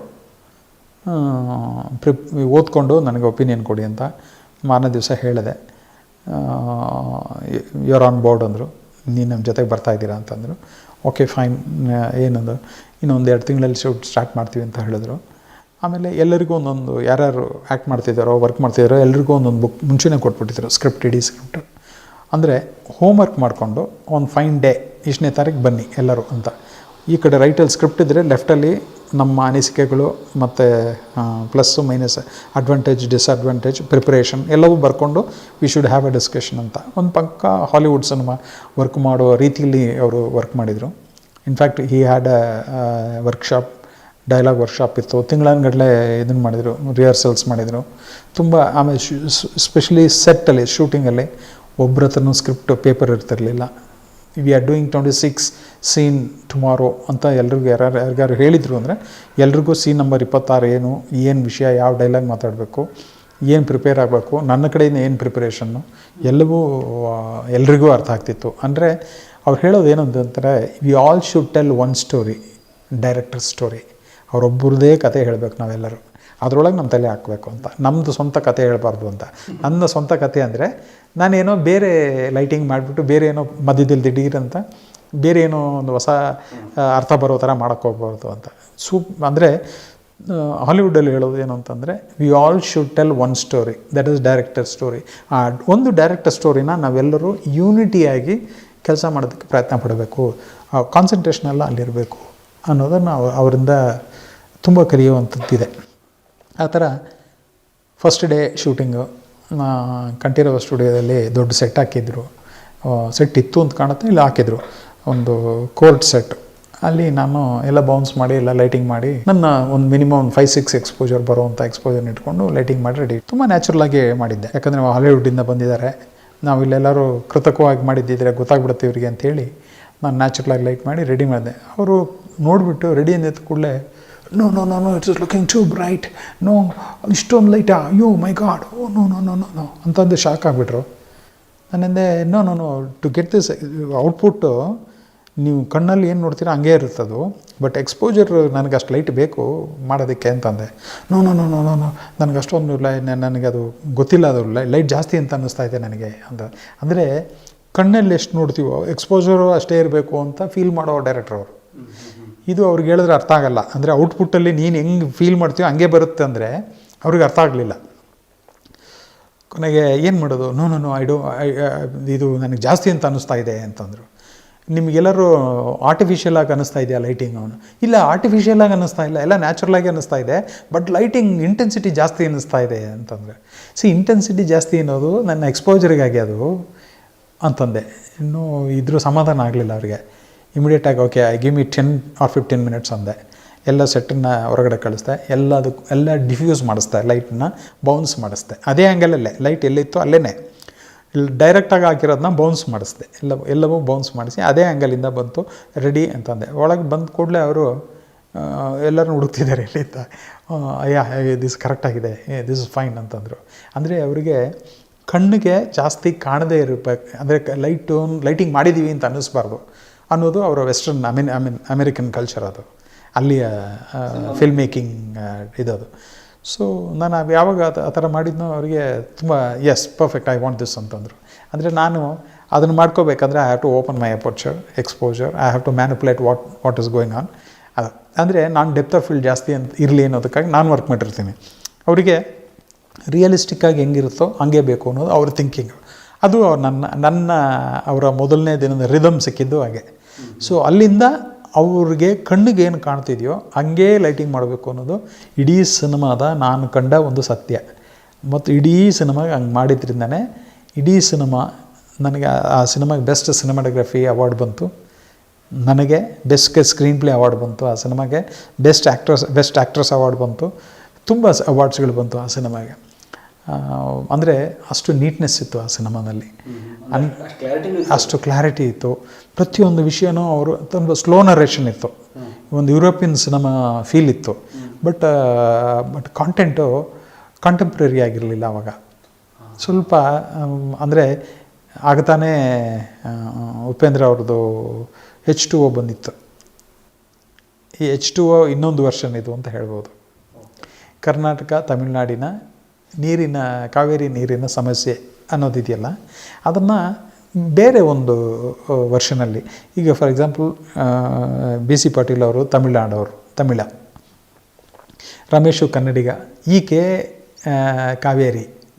ಅಂದರೆ ಇವರಿಬ್ಬರು ಒದ್ದಾಡ್ತಿರೋದು ಕಾವೇರಿಗಾಗಿ ಅನ್ನೋ ಥರ ಬ್ಲೆಂಡ್ ಮಾಡಿದರು ಕಥೆನ. ತುಂಬ ಆರ್ಟಿಸ್ಟಿಕ್ಕಾಗಿ ಮಾಡಿದರು, ಅದ್ಭುತವಾಗಿತ್ತು, ಎಲ್ಲವೂ ಚೆನ್ನಾಗಿತ್ತು. Narration was quite slow. ಆ ಸಾಂಗ್ ಇವತ್ತಿಗೂ ನನಗೆ ಎಷ್ಟು ಇದಾಗುತ್ತೆ ಅಂದರೆ, ವಾಹಿನಿ ಅನ್ನೋದು ಅಂಡರ್ ವಾಟರ್ ಸಾಂಗ್ ಮಾಡಿದ್ವಿ ನಾವು. ಆ ಅಂಡರ್ ವಾಟರ್ ಸಾಂಗ್ ಪ್ರತಿ ಎಲ್ಲೋದ್ರೂ ಜನ ಆ ಸಿನಿಮಾ ಮಾಡಿದ್ದೀನಿ ಅಂದರೆ, ಸರ್ ಅಂಡರ್ ವಾಟರ್ ಎಲ್ಲಿ ಮಾಡಿದ್ರಿ ನೀವು ಅಂತ ಕೇಳೋರು ಜನ. ಅಂದರೆ ನಾನು ಮಹಾದೇವಪುರ ಹತ್ರ ಒಂದು ದೊಡ್ಡ ಬ್ರಿಡ್ಜ್ ಇದೆಯಲ್ಲ, ಅದು ಅಂದರೆ ಮಂಡ್ಯದ ಹತ್ರ, ಅಲ್ಲಿ ಎಕ್ಸ್ಟೀರಿಯರೆಲ್ಲ ಅಲ್ಲಿ ಮಾಡಿದ್ವಿ. ಆದರೆ ಇಂಡೋರ್ ಅಂದರೆ ಅಂಡರ್ ವಾಟರ್ ಪೋರ್ಷನೆಲ್ಲ ಇಲ್ಲೇ ಒಂದು ಸ್ವಿಮ್ಮಿಂಗ್ ಪೂಲಲ್ಲಿ ಮಾಡಿದ್ದು. ಅಂದರೆ ಆ ಕಲರು ಮತ್ತು ಈ ಕಲರ್ ಎರಡು ಬ್ಲೆಂಡ್ ಮಾಡ್ಕೊಂಡ್ವಿ. ಕಾರಣ ಏನು ಅಂತಂದರೆ, ಅಲ್ಲಿ ಒಂದು ನದಿಲಿ ಶೂಟ್ ಮಾಡಬೇಕಾದ್ರೆ ನಿಮಗೆ ಕ್ರಿಸ್ಟಲ್ ಕ್ಲಿಯರ್ ಬ್ಲೂ ಕಲರ್ ಸಿಗೋದಿಲ್ಲ, ಸ್ವಲ್ಪ ಪೇಲ್ ಗ್ರೀನ್ ಆರ್ ಸ್ವಲ್ಪ ಮಡ್ಡಿ ಆಗಿರುತ್ತೆ. ಈ ಸ್ವಿಮ್ಮಿಂಗ್ ಪೂಲಲ್ಲಿ ನಾವು ಶೂಟ್ ಮಾಡಿದ್ರೆ ಏನಾಗುತ್ತೆ, ಎಕ್ಸಾಕ್ಟ್ ಬ್ಲೂ ಇರುತ್ತೆ ಮತ್ತು ಅದನ್ನು ಮ್ಯಾಚ್ ಮಾಡೋದು ತುಂಬ ಕಷ್ಟ. ಅದಕ್ಕೆ ಸ್ವಲ್ಪ ಒಂದು ದೊಡ್ಡ ಹೋರಾಟ ಮಾಡಿ ಆ ಕಲರ್ ಬರೋ ರೀತಿಯಲ್ಲಿ ಎರಡು ಮ್ಯಾಚ್ ಮಾಡಿದೆ, ಇಂಡೋರ್ ಆ್ಯಂಡ್ ಎಕ್ಸ್ಟೀರಿಯರ್. ಆವಾಗ ಜನಗಳಿಗೆ ಏನನ್ಸುತ್ತೆ ಅಂದರೆ, ನಾವು ಅದೇ ಜಾಗದಲ್ಲಿ ಅಂಡರ್ ವಾಟರ್ ಮಾಡಿದ್ದೀನಿ ಅನ್ನೋ ಫೀಲ್ ಸಿಗುತ್ತೆ. ಅದಕ್ಕೆ ತುಂಬ ಆ ಸಾಂಗ್ ತುಂಬ ಪಾಪ್ಯುಲರ್ ಆಗಿತ್ತು. ತುಂಬಾ it was what is exciting. ಆ ದಿನಗಳಲ್ಲಿ ಟಿ ವಿಲಿದ್ದು ಯಾವಾಗ ನೋಡು ಆ ಸಾಂಗ್ ಬರೋದು. ನನಗೆ ಆವಾಗ ಎಷ್ಟು ಅದ್ಭುತ ಮೇಕಿಂಗ್ ಮಾಡಿದ್ದಾರೆ ಇವರು, ಸಿನಿಮಾ ಹಿಟ್ಟಾಗಲಿಲ್ವಲ್ಲ ಅನ್ನೋದು ಬೇಜಾರಾಯ್ತು ನನಗೆ. ಬಟ್ ಐ ಹ್ಯಾವ್ ಸೀನ್, ಅಂದರೆ ನಾನು ಒಂದು ಹಾಲಿವುಡ್ಗೆ ಹೋಗದೇನೆ ಹಾಲಿವುಡ್ ಸಿನಿಮಾ ಮಾಡಿದೆ ಅನ್ನೋಷ್ಟು ಖುಷಿಯಾಯಿತು. ಕಲಾ ಮಾಧ್ಯಮ ಒಂದು ಸಾಂಸ್ಕೃತಿಕ ಯೂಟ್ಯೂಬ್ ಚಾನಲ್, ದಯವಿಟ್ಟು ಎಲ್ಲರೂ ಸಬ್ಸ್ಕ್ರೈಬ್ ಮಾಡಿ. ಅದರಿಂದ ಖಂಡಿತ ಒಳ್ಳೆಯದಾಗುತ್ತೆ ಅಂತ ನಾನು ಭಾವಿಸ್ತೀನಿ. ಪ್ರೋತ್ಸಾಹಿಸಿ, ಮಿಸ್ ಮಾಡಬೇಡಿ. It's my personal request. Super, ಮತ್ತೊಂದು ವಂಡರ್ಫುಲ್ ಜರ್ನಿ. ಸೂಪರ್ ಸಿನಿಮಾದ ಜರ್ನಿ ಬಂದು once again with my first film director Upendra ಅವ್ರ ಜೊತೆಗೆ ಮತ್ತು ರಾಕ್ಲೈನ್ ವೆಂಕಟೇಶ್ ಅವರ ಕಾಂಬಿನೇಷನ್. ಇದೆಲ್ಲದರ ಜೊತೆಗೆ ಒಂದು ಇಂಟರ್ನ್ಯಾಷನಲ್ ಬೇರೆ ದೇಶಕ್ಕೆ ಹೋಗಿ ಶೂಟ್ ಮಾಡ್ಕೊಂಡು ಬರುವ ಒಂದು ವಿಶೇಷವಾದ ಒಂದು ಎಕ್ಸ್ಪೀರಿಯನ್ಸ್. ನಯನತಾರ ಅವ್ರ ಜೊತೆಯಲ್ಲಿದ್ದಾರೆ. ಇದೆಲ್ಲವೂ ಸ್ವಲ್ಪ ದೊಡ್ಡ ಕ್ಯಾನ್ವಾಸ್ ಅಂತ ನನಗನ್ನಿಸಿತ್ತು. ಯಾಕಂದರೆ ಕಥೆನ ಬ್ಯಾಕ್ ಆ್ಯಂಡ್ ಫೋರ್ತ್ ಹೋದಾಗ 2040 ಇಂಡಿಯಾ ಹೆಂಗಿರುತ್ತೆ ಅನ್ನೋದು ಅವರ ಕಲ್ಪನೆ ಆಗಿತ್ತು, ಡೈರೆಕ್ಟರ್ ಕಲ್ಪನೆ. ಮತ್ತು ಪ್ರೆಸೆಂಟ್ ಹೆಂಗಿದೆ, ಎಲ್ಲ ರೇಂಜು ಇದೆ. ಒಂದು ಸ್ಲಮ್ಮಲ್ಲೂ ಕತೆ ಹೇಳ್ತಾರೆ, ಲಂಡನಲ್ಲಿ ಒಂದು ಕತೆ ಹೇಳ್ತಾರೆ, 2040 ಒಂದು ಕತೆ ಹೇಳ್ತಾರೆ. ಒಂದೇ ಸಿನಿಮಾನಲ್ಲಿ ಇಷ್ಟು ಟೈಮ್ ಪೀರಿಯಡ್ನ ನೀವು ಹೋಗಿ ಜಂಪ್ ಮಾಡಿ ಬರ್ತೀರಾ ಅಂದಾಗ ಒಬ್ಬ DOPಗೆ ತುಂಬ ದೊಡ್ಡ ಚಾಲೆಂಜ್ ಆಗಿರುತ್ತೆ. Luckily I got a very good opportunity to shoot in ಲಂಡನ್ನಲ್ಲಿ ಏನಂತಂದರೆ ಅಲ್ಲಿ ವೆದರ್ ಕಂಡೀಷನ್ನ ನಾವು ಹೋಗಿದ್ದು ಸಮ್ಮರಲ್ಲಿ, ಅಂದರೆ ರಾತ್ರಿ 2:30-3 ಗಂಟೆವರೆಗೂ ಬೆಳಕಿತ್ತು. ಆ ಥರ ಕತ್ಲಾಗ್ತಿದ್ದು ಬಿಟ್ವೀನ್ 4 to 5 o'clock. ಅದು ಕತ್ಲು ಅಂದರೆ ಕಪ್ಪು ಆಗ್ತಿರಲಿಲ್ಲ, ಬ್ಲೂ ಕಲರ್ ಆಗ್ತಿತ್ತು ಅಷ್ಟೇ. ಅಂದರೆ ನಾವು ದಿವಸಕ್ಕೆ ಒಂದು ಬೆಳಗ್ಗೆ 9 ಗಂಟೆಗೆ ಶೂಟಿಂಗ್ ಹೋದರೆ 11-12 ಗಂಟೆವರೆಗೂ ರೋಡಲ್ಲಿ ಶೂಟ್ ಮಾಡ್ತಾಯಿದ್ವಿ. ಅಂದರೆ 11-12 ಗಂಟೆ ಅಂತಂದರೆ ಅದು ಕತ್ಲೆ ಅಲ್ಲ, ಬೆಳಕಿರುತ್ತೆ. ಸಂಜೆ 4-5 ಗಂಟೆ ಥರ ಇರುತ್ತೆ. ಅಂದರೆ ಪ್ರಾಡಕ್ಟಿವಿಟಿ ಅಷ್ಟು ಕೆಲಸ ಆಗ್ತಿತ್ತು. ಅಂದರೆ ಆ ಥರದ ಸಮ್ಮರ್ ಟೈಮಲ್ಲಿ ನಾವು ಹೋಗಿ ಶೂಟ್ ಮಾಡಿದಂಥ ದಿನಗಳನ್ನು. ಮಧ್ಯರಾತ್ರಿ ಅಂದರೆ ಎಲ್ಲೋ ಅವ್ರಿಗೆ ಟೈಮ್ ವೈಸ್ ಜನ ಆ ಟೈಮಿಗೆ ಅವ್ರವ್ರ ಮನೆಗೆ ಹೋಗ್ತಾರೆ, ಬಟ್ ಬೆಳಕಿರ್ತಿತ್ತು, ನಮ್ಮ ಕೆಲಸ ಆಗ್ತಿತ್ತು. ಅಟ್ ದ ಸೇಮ್ ಟೈಮ್ ನಮಗೆ ಆ ಕತ್ಲಾಗ್ತಿದ್ದ ಟೈಮ್ ತುಂಬ ಕಡಿಮೆ, ನಮ್ಗೆ ಒಳ್ಳೆ ವರ್ಕ್ ಆಗ್ತಿತ್ತು. ಬಟ್ ಅದ್ಭುತ ಲೈಟು, ಅಂದರೆ ಆ ಲೈಟ್, ಆ ಥರ ಒಂದು ಲೈಟು ನಾನು ಪ್ರಪಂಚದಲ್ಲಿ ಎಷ್ಟೋ ದೇಶ ಸುತ್ತಾಡಿದ್ದೀನಿ. ಆ ಒಂದು ಪರ್ಟಿಕ್ಯುಲರ್ ಲೈಟ್ ಇದೆಯಲ್ಲ, ಯುರೋಪಿಯನ್ ಲೈಟ್, ಅದು ಅನ್ಬಿಲೀವಬಲ್. ಎಷ್ಟು ಸಾಫ್ಟ್ ಇರುತ್ತೆ ಅಂದರೆ ನೀವು ಯಾವ ಕಡೆನಾರು ತಿರುಗಿಸಿ, ಎಲ್ಲರೂ ತಿರುಗಿಸಿ, ಯಾವುದಾದ್ರು ಒಂದು ಆ್ಯಂಗಲಲ್ಲಿ ಶೂಟ್ ಮಾಡಿ, ಲೈಟೇ ಇಲ್ಲದೆ ಅದ್ಭುತವಾಗಿ ಶೂಟ್ ಮಾಡ್ತಾ ಹೋಗ್ಬೋದು. ಎಲ್ಲ ಆ್ಯಂಗಲ್ಗೂ ಎಲ್ಲ ಆ್ಯಂಗಲ್ನಲ್ಲೂ ಕಣ್ಣು ಕೆಳಗೆ ಡಾರ್ಕ್ ಶಾಡೋಸ್ ಬರೋದೇ ಇಲ್ಲ ಅಲ್ಲಿ.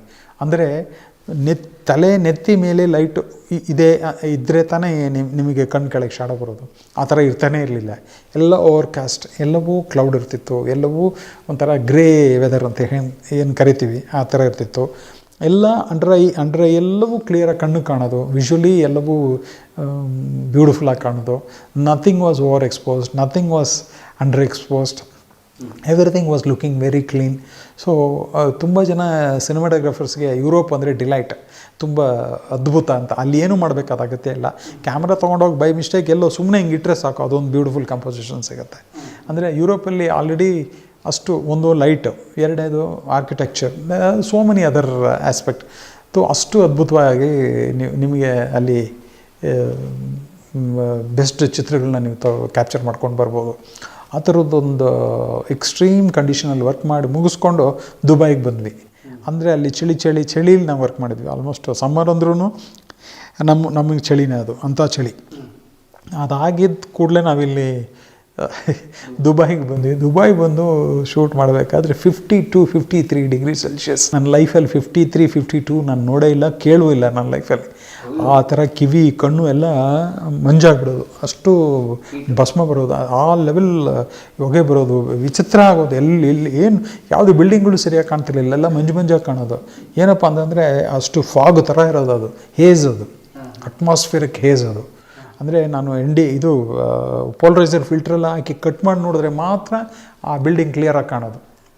ಇಲ್ಲಿ ಕಣ್ಣಿಗೆ ನಾರ್ಮಲ್ ನೇಕೆಡ್ ಐಗೆ ಅದು ಕಾಣ್ತಿರಲಿಲ್ಲ ಆ ಬಿಲ್ಡಿಂಗ್ಗಳು ಅಷ್ಟು ಕ್ಲಿಯರಾಗಿ. ಅಂದರೆ that was one more challenge. ಇನ್ನೊಂದು ಏನು ಅಂದರೆ ಆ ಅದನ್ನು ಶೂಟ್ ಮಾಡಬೇಕಾದ್ರೆ ಫಿಲ್ಮಲ್ಲಿ ನಾವು ಶೂಟ್ ಮಾಡಿದ್ದು, ಡಿಜಿಟಲ್ ಕ್ಯಾಮ್ರಾದಲ್ಲ. So that was one more challenge. ಆ ಫಿಲ್ಮು ಅದಾಗ ಹೆಂಗಿರ್ತಿತ್ತು ಅಂದರೆ ಕಣ್ಣಿಗೆ ಕಾಣದೇ ಇರೋದು ನಾನು ಹೆಂಗಪ್ಪ ಎಕ್ಸ್ಪೋಸ್ ಮಾಡಲಿ ಅನ್ನೋ ಚಾಲೆಂಜ್ ನನಗೆ ಆಗ. ಕಣ್ಣು ಮಂಜಾಗೋದು, ಹಿಂಗೆ ಉಜ್ಜಿಕೊಂಡು ಹಿಂಗೆ ಅಂದ್ಬಿಟ್ಟು ಇಮಿಡಿಯೇಟಾಗಿ ಐ ಪೀಸ್ ಒಳಗೆ ಕಣ್ಣಿಡಬೇಕು, ಅಂದರೆ ಆ ಲೆವೆಲ್ ಬಿಸಿ. ಅಲ್ಲಿ ಒಂದು ಒಂದು ಒಂದು ಇನ್ಸಿಡೆಂಟ್ ನನಗೆ ನೆನಪಿದೆ. ಕಲೆಕಾಯಿ ಗೋಡಂಬಿ ಕಲೆಕಾಯಿ ಅಂತ ಒಂದು ಪಾರ್ಕಲ್ಲಿ ಮಾರ್ಕೊಂಡು ಬರ್ತಾರೆ. ಚೀಫ್ ಮಿನಿಸ್ಟರ್ ಒಬ್ಬ ಅಲ್ಲಿ ಇದರಲ್ಲಿ ಪಾರ್ಕಲ್ಲಿ ಕೂತ್ಕೊಂಡಿರ್ತಾನೆ, ಯಾರೋ ನ್ಯೂಸ್ ಪೇಪರ್ ಇಟ್ಕೊಂಡಿರ್ತಾರೆ.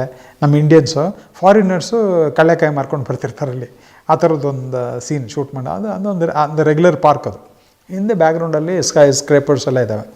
ಅಲ್ಲಿ ಶೂಟ್ ಮಾಡಬೇಕಾದ್ರೆ ಹಾಟ್ ಸನ್ ಅದು ಒಂದು ಆ ಪಾರ್ಕಲ್ಲಿ ಟಾಯ್ಲೆಟ್ಗಳಿದ್ದಾವೆ. ಅಲ್ಲಿ ಎ ಸಿ, ಆ ಟಾಯ್ಲೆಟ್ ಒಳಗೆ ಎ ಸಿ. ನಮ್ಮ ಶೂಟಿಂಗ್ ಅವ್ರು 90% ಏನು ಎಲ್ಲರೂ ಆ ಟಾಯ್ಲೆಟ್ ಒಳಗೆ ಇದ್ದರು. ಆದರೆ ಎಲ್ಲ ಎ ಸಿ ಯಾರೂ ಇರಲಿಲ್ಲ. ಇನ್ಫ್ಯಾಕ್ಟ್ ಆ್ಯಕ್ಟ್ರು ಉಪೇಂದ್ರ ಅವರು, ನಾನು, ನನ್ನ ಅಸಿಸ್ಟೆಂಟ್ ಒಬ್ಬ, ನಾವು ಮಾತ್ರ ಇಲ್ಲಿ ಕೆಲಸ ಮಾಡ್ತಾಯಿದ್ವಿ.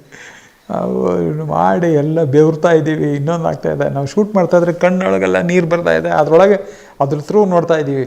ಆ ಥರದ್ದೊಂದು ಎಕ್ಸ್ಟ್ರೀಮ್ ಹಾಟ್ ವೆದರ್ ಕಂಡೀಷನಲ್ಲಿ ಶೂಟ್ ಮಾಡ್ತಾಯಿದ್ವಿ. ಎಲ್ಲ ಆಗಿ ಫುಲ್ 2-3 ದಿವಸ ಆ ಥರ ಮಾಡಿದ್ವಿ. ಉಪೇಂದ್ರ ಅವರು ಒಂದೇ ಒಂದು ಅತಿ ದೊಡ್ಡ ಒಂದು ಕಾಂಪ್ಲಿಮೆಂಟ್ ಕೊಟ್ಟರು. ಯಾರು ಹೇಳಿದೆ ನಿಮಗೆ ಕಾಯಿಲೆ ಅಂತ, ಯಾರು ಹೇಳಿದ್ದು ನಿಮಗೆ ಕ್ಯಾನ್ಸರ್ ಅಂತ, ರಾಕ್ಷಸನ ಥರ ಕೆಲಸ ಮಾಡ್ತಾಯಿದ್ದೀರಲ್ರಿ ನೀವು, ಎಲ್ಲ ಓಡೋಗಿ ಬಚ್ಚಿಟ್ಕೊಳ್ತಾ ಇದ್ದಾರೆ ಎ ಸಿನಲ್ಲಿ, ನೀವು ಹಿಂಗೆ ಕೆಲಸ ಮಾಡ್ತಾಯಿದ್ದೀರಲ್ಲ, ಯಾರು ಹೇಳಿದ್ದು ನಿಮಗೆ ಹುಷಾರಿಲ್ಲ ಅಂತಂದರು. That was a very good compliment for my health condition. ಆ ಥರ ನನಗೆ ವಿಲ್ ಪವರ್ ಇದೆಯಲ್ಲ, ಅದನ್ನು ದಾಟಿ ಕೆಲಸ ಮಾಡಿದಾಗ ನನ್ನ ಆರೋಗ್ಯ ಯಾವುದು ನೆನಪು ಬರೋಲ್ಲ, ವರ್ಕ್ ಅಷ್ಟೇ ನೆನಪು ಬರೋದು. ಆ ಥರದ್ದು ಒಂದು ಅದ್ಭುತ ಕೆಲಸ ಮಾಡಿ ಬಂದ್ವಿ. So that was very very very unforgettable journey in my life. ಆ ಥರದ್ದೊಂದು 52+ ಇನ್ನೂ ಜಾಸ್ತಿನೇ ಇತ್ತು. ಯಾವಾಗಪ್ಪ ಶೂಟಿಂಗ್ ಮುಗಿಯುತ್ತೆ ಒಳಗೆ ಹೋಗಿ ಇಂಡೋರ್ಗೆ ಸೇರ್ಕೋತೀವಿ ಅನ್ನೋ ಲೆವೆಲ್ಗೆ ಇರ್ತಿತ್ತು. ಇಮ್ಯಾಜಿನ್, ಸುಮ್ಮನೆ ನಮಗೆ 40ಕ್ಕೆ ಬಡ್ಕೋತೀವಿ ನಾವು ಇಂಡಿಯಾದಲ್ಲಿ, 52 ಹೆಂಗಿರ್ಬೋದು ಯೋಚನೆ ಮಾಡಿ. ಆಮೇಲೆ ಎಲ್ಲ ಕಡೆನೂ ಒಂದು ಹಸಿರು ಕಾಣೋದಿಲ್ಲ ನಿಮಗಲ್ಲಿ. ಎಲ್ಲ ಬಿಲ್ಡಿಂಗ್. ತಾರ್ ರೋಡ್ ಇದ್ದರೆ ಆ ತಾರ್ ರೋಡಿಂದ ಮೇಲೆ ಬರುತ್ತೆ, ಅದೇ ಬರುತ್ತೆ, ಎಲ್ಲ ವಿಚಿತ್ರ. ಸೊ ಆ ಥರದ್ದು ಒಂದು ಸಿನಿಮಾ ಅದ್ಭುತವಾಗಿತ್ತು.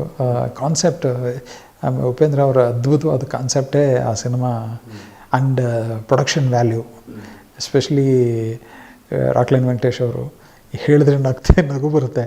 ದುಬೈನಲ್ಲಿ ಬೆಂಟ್ಲಿ, ಲಂಬೋರ್ಗಿನಿ, ಏನು ಇವತ್ತು ಕೋಟಿ ಕಾರು ಅಂತಾರಲ್ಲ, ಆ ಕಾರುಗಳೆಲ್ಲ ಉಪೇಂದ್ರ ಅವರು ಟ್ಯಾಕ್ಸಿ ಮಾಡಿ ನಿಲ್ಲಿಸ್ಬಿಟ್ಟಿದ್ರು. ಟ್ಯಾಕ್ಸಿ ಅಂತ ಎಲ್ಲದಕ್ಕೂ ಬೋರ್ಡ್ ಹಾಕಿ. ಆ ಒರಿಜಿನಲ್ ಕಂಪ್ನಿ ಅವ್ನಿಗೆ ಏನಾದ್ರು ಗೊತ್ತಾಗಿದ್ರೆ ಹಾರ್ಟ್ ಅಟ್ಯಾಕ್ ಆಗಿ ಸತ್ತೋಗಿರೋನು ಆ ದಿನಗಳಲ್ಲಿ. ಅಂದರೆ ಬೆಂಟ್ಲಿ, ಲಂಬೋರ್ಗಿನಿ ಅಂತ ಕಾರು, ಐಷಾರಾಮಿ ಕಾರುಗಳು, ಅದನ್ನು ಇವರು ಟ್ಯಾಕ್ಸಿ ಮಾಡಿಟ್ಟಿದ್ರು. ಆ ಟ್ಯಾಕ್ಸಿ ಓಡಿಸೋರೆಲ್ಲ ಫಾರಿನರ್ಸು, ನಮ್ಮ ಇಂಡಿಯನ್ಸ್ ಎಲ್ಲ ಆ ಕಾರ್ಗೆ ಹೋಗ್ತಾರೆ. ಇಟ್ಸ್ ಒಂಥರ ನಮಗೆ ಖುಷಿಯಾಗುವಂಥ ವಿಷಯನೇ ಅದು. ಬಟ್ ಅಂದರೆ ವಿಷನ್ ಅದು. ಸೊ ನಾನು ಶೂಟಿಂಗ್ ಮಾಡ್ಬೇಕಾದ್ರೆ ನಗು ಬರ್ತಿತ್ತು. ಆ ಥರದ ವಿಷಯಗಳವೆಲ್ಲ ಲೈಫಲ್ಲಿ. It was fun. ನಾನು ನಂದಗೋಕುಲ ಸೀರಿಯಲ್ ಶೂಟಿಂಗ್ ಮಾಡ್ತಿದ್ದೆ. ನಂದಗೋಕುಲ ಸೀರಿಯಲ್ನ ಪ್ರೊಡ್ಯೂಸ್ ಮಾಡ್ತಿದ್ವಿ, ನಾನು ಡೈರೆಕ್ಟು ಮಾಡ್ತಿದ್ದೆ. ಆಗ almost ಫ್ಯಾಗ್ end of the serial ನನಗೆ ಮೈ ಹುಷಾರಿಲ್ದಂಗೆ ಆಯಿತು. ಊಟ ಕಡಿಮೆ ಮಾಡ್ತಿದ್ದೆ. ಊಟ ಕಡಿಮೆ ಮಾಡಿದಾಗ ಏನಾಗ್ತಿತ್ತು, ಹಸಿವು ಆಗ್ತಿರಲಿಲ್ಲ. ಆಮೇಲೆ ಅದು ಅಭ್ಯಾಸ ಆಗೋಯ್ತು. ಶೂಟಿಂಗ್ಗಳ ಡೈಲಿ ಆ ಸೀರಿಯಲ್ ಶೂಟಿಂಗ್ ಮಾಡ್ತಿರ್ಬೇಕಾದ್ರೆ ಮಧ್ಯೆ ಬ್ರೇಕಲ್ಲಿ ಮಲ್ಕೊಂಡ್ಬಿಡ್ತಿದ್ದೆ, ಸುಸ್ತಾಗೋದು.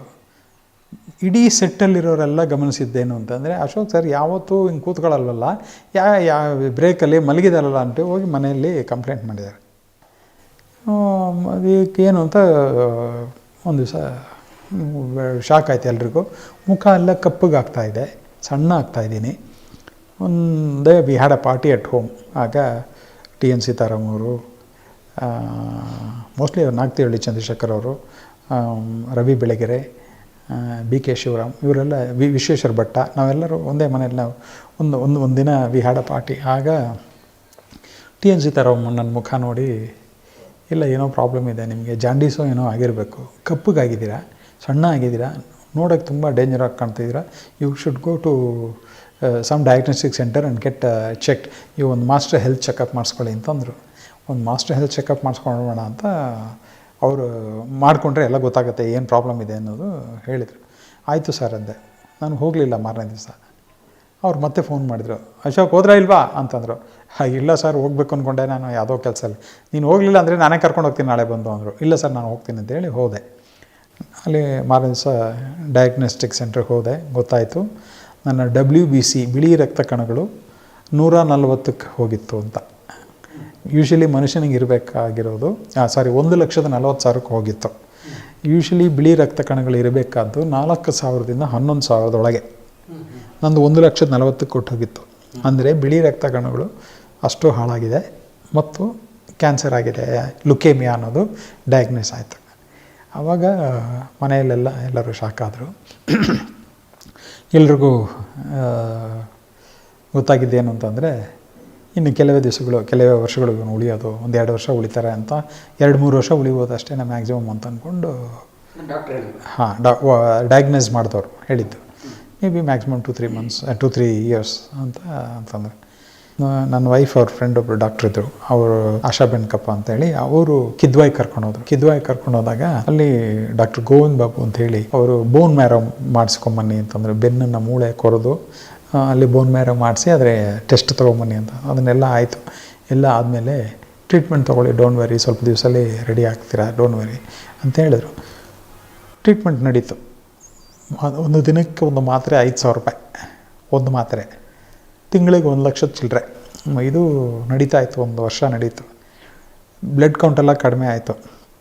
ಡಾಕ್ಟ್ರ್ ಕೇಳಿದೆ, ಯಾಕೆ ಡಾಕ್ಟ್ರ್ ನನಗೆ ಹೆಂಗೆ ಬರುತ್ತೆ, ನಾನು ವೆಜಿಟೇರಿಯನು, ಕುಡಿಯಲ್ಲ, ನಾನ್ ವೆಜ್ ತಿನ್ನಲ್ಲ, ಎಂಥದ್ದು ಮಾಡಲ್ಲ, ಸಿಗರೇಟ್ ಸೇದಲ್ಲ, ನನಗೆ ಯಾಕೆ ಇದು ಬಂತು ಅಂತ ಕೇಳಿದಾಗ, ಇಲ್ಲ ವರ್ಕ್ ಸ್ಟೈಲ್ ಅಂತಂದರು. ವರ್ಕ್ ಸ್ಟೈಲ್ ನಿಮ್ಮ ವರ್ಕಿಂಗ್ ಸ್ಟೈಲು ಮತ್ತು ಎನ್ವೈರ್ಮೆಂಟು, ಎಲ್ಲಿ ಕೆಲಸ ಮಾಡ್ತೀರಾ, ಪೆಟ್ರೋಲಿಯಂ ಎಲ್ಲಿದೆಯೋ, ಮತ್ತು ಅಂದರೆ 4-5 ಉದಾಹರಣೆಗಳು ಕೊಟ್ಟರು. ಹೆರಿಡೇಟ್ರಿ ಇವೆಲ್ಲವೂ ಹೇಳಿದರು. ನನಗೆ ಯಾವುದು ಎಲ್ಲೂ ಹತ್ರ ಇಲ್ವಲ್ಲ, ನನಗೆ ಯಾಕೆ ಬಂತು, ಏನು ಮಾಡೋದು ಅಂತಂದೆ. ಏನಿಲ್ಲ, ಬೆಂಗಳೂರಲ್ಲಿ ಆಕ್ಸಿಜನ್ ಲೆವೆಲ್ ಕಡಿಮೆ ಇದೆ, ಬೆಂಗಳೂರು ಬಿಟ್ಟು ಹೊರಗಡೆ ಹೊರಟೋಗಿ, ನಿಮಗೆ ಆಕ್ಸಿಜನ್ ಲೆವೆಲ್ ಚೆನ್ನಾಗಿದ್ದಾಗ ಹೀಮೋಗ್ಲೋಬಿನ್ ಚೆನ್ನಾಗಿರುತ್ತೆ. ಹೀಮೋಗ್ಲೋಬಿನ್ ಒಳ್ಳೆ ನಂಬರ್ ಬಂದರೆ, ನಂಬರ್ಸ್ ಇನ್ಕ್ರೀಸ್ ಆದರೆ ನಿಮ್ಮ ಬ್ಲಡ್ ಕೌಂಟ್ WBC RBC ಎಲ್ಲವೂ ನೆಟ್ಟಿಗಿರುತ್ತೆ. So first get out of Bangalore ಅಂತಂದರು. ಆಗ ನಾನು ಬೆಂಗಳೂರು ಬಿಟ್ಟು ತೀರ್ಥಹಳ್ಳಿಗೆ ಹೋಗಿ ಸೆಟ್ಲ್ ಆದೆ. ಅವತ್ತಿನಿಂದ ಇವತ್ತಿನವರೆಗೂ ತೀರ್ಥಹಳ್ಳಿಲೇ ನಾನಿರೋದು. ಈಗಲೂ ತೀರ್ಥಹಳ್ಳಿಲಿ ಮನೆ ಇದೆ. ಕೆಲಸ ಇದ್ದಾಗ ಬೆಂಗಳೂರಲ್ಲಿ ಇರ್ತೀನಿ, ಇಲ್ಲಾಂದರೆ ತೀರ್ಥಹಳ್ಳಿಲಿ ಇರ್ತೀನಿ. ಕೆಲಸ ಇದ್ದಾಗ ಬೆಂಗಳೂರಿಗೆ ಬರೋದು, ಕೆಲಸ ಮಾಡಿ ಹೋಗೋದು, ಇಲ್ಲಾಂದರೆ ತೀರ್ಥಹಳ್ಳಿಗೆ ಹೋಗೋದು. ತಿಂಗಳಿಗೆ 1 ದಿನ 2 ದಿನ ಬೆಂಗಳೂರು ಬಂದು ಕಿದ್ವಾಯಿನಲ್ಲಿ ಬ್ಲಡ್ ಚೆಕ್ ಮಾಡಿಸಿ ನನ್ನ ಆರೋಗ್ಯ ಹೆಂಗಿದೆ ಮೇಂಟೈನ್ ಮಾಡ್ಕೊಂಡು ಹೋಗ್ತಾಯಿದ್ದೀನಿ. ಕಳೆದ 17 ವರ್ಷಗಳಿಂದ ನನ್ನ ಬ್ಲಡ್ ಕೌಂಟು ನಾರ್ಮಲ್ ಇದೆ. 17 ವರ್ಷಗಳಿಂದ ನನ್ನ ಬ್ಲಡ್ ಕೌಂಟು ನಾರ್ಮಲ್ ಆಗಿದೆ. ಹೇಳಿದ್ರು.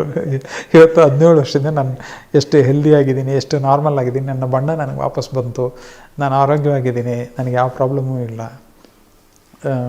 ನಾನು ಇವತ್ತೇನು ಜೀವಂತವಾಗಿ ನಿಮ್ಮ ಹತ್ರ ಮಾತಾಡ್ತಿದ್ದೀನಿ, 17 ವರ್ಷಗಳಿಂದ ನನಗೆ ಯಾವುದೋ ಪ್ರಾಬ್ಲಮ್ಮು. ಇವತ್ತಿಗೂ ಒಂದು ಟ್ಯಾಬ್ಲೆಟ್ ತೊಗೊಳ್ತಾ ಇದ್ದೀನಿ, ಡೈಲಿ 1 ಟ್ಯಾಬ್ಲೆಟ್ ತೊಗೊಳ್ತಾ ಇದ್ದೀನಿ, ನಾರ್ಮಲ್ ಆಗಿದ್ದೀನಿ, ನೆಮ್ಮದಿಯಾಗಿದ್ದೀನಿ, ಕೆಲಸ ಮಾಡ್ತಾಯಿದ್ದೀನಿ, ಡೇ ಆ್ಯಂಡ್ ನೈಟ್ ಕೆಲಸ ಮಾಡ್ತಾಯಿದ್ದೀನಿ. ವರ್ಕ್ ಕಮ್ಮಿ ಮಾಡ್ಕೊಂಬಿಟ್ರೆ ನಾನು ಸತ್ತೋಗ್ತೀನಿ.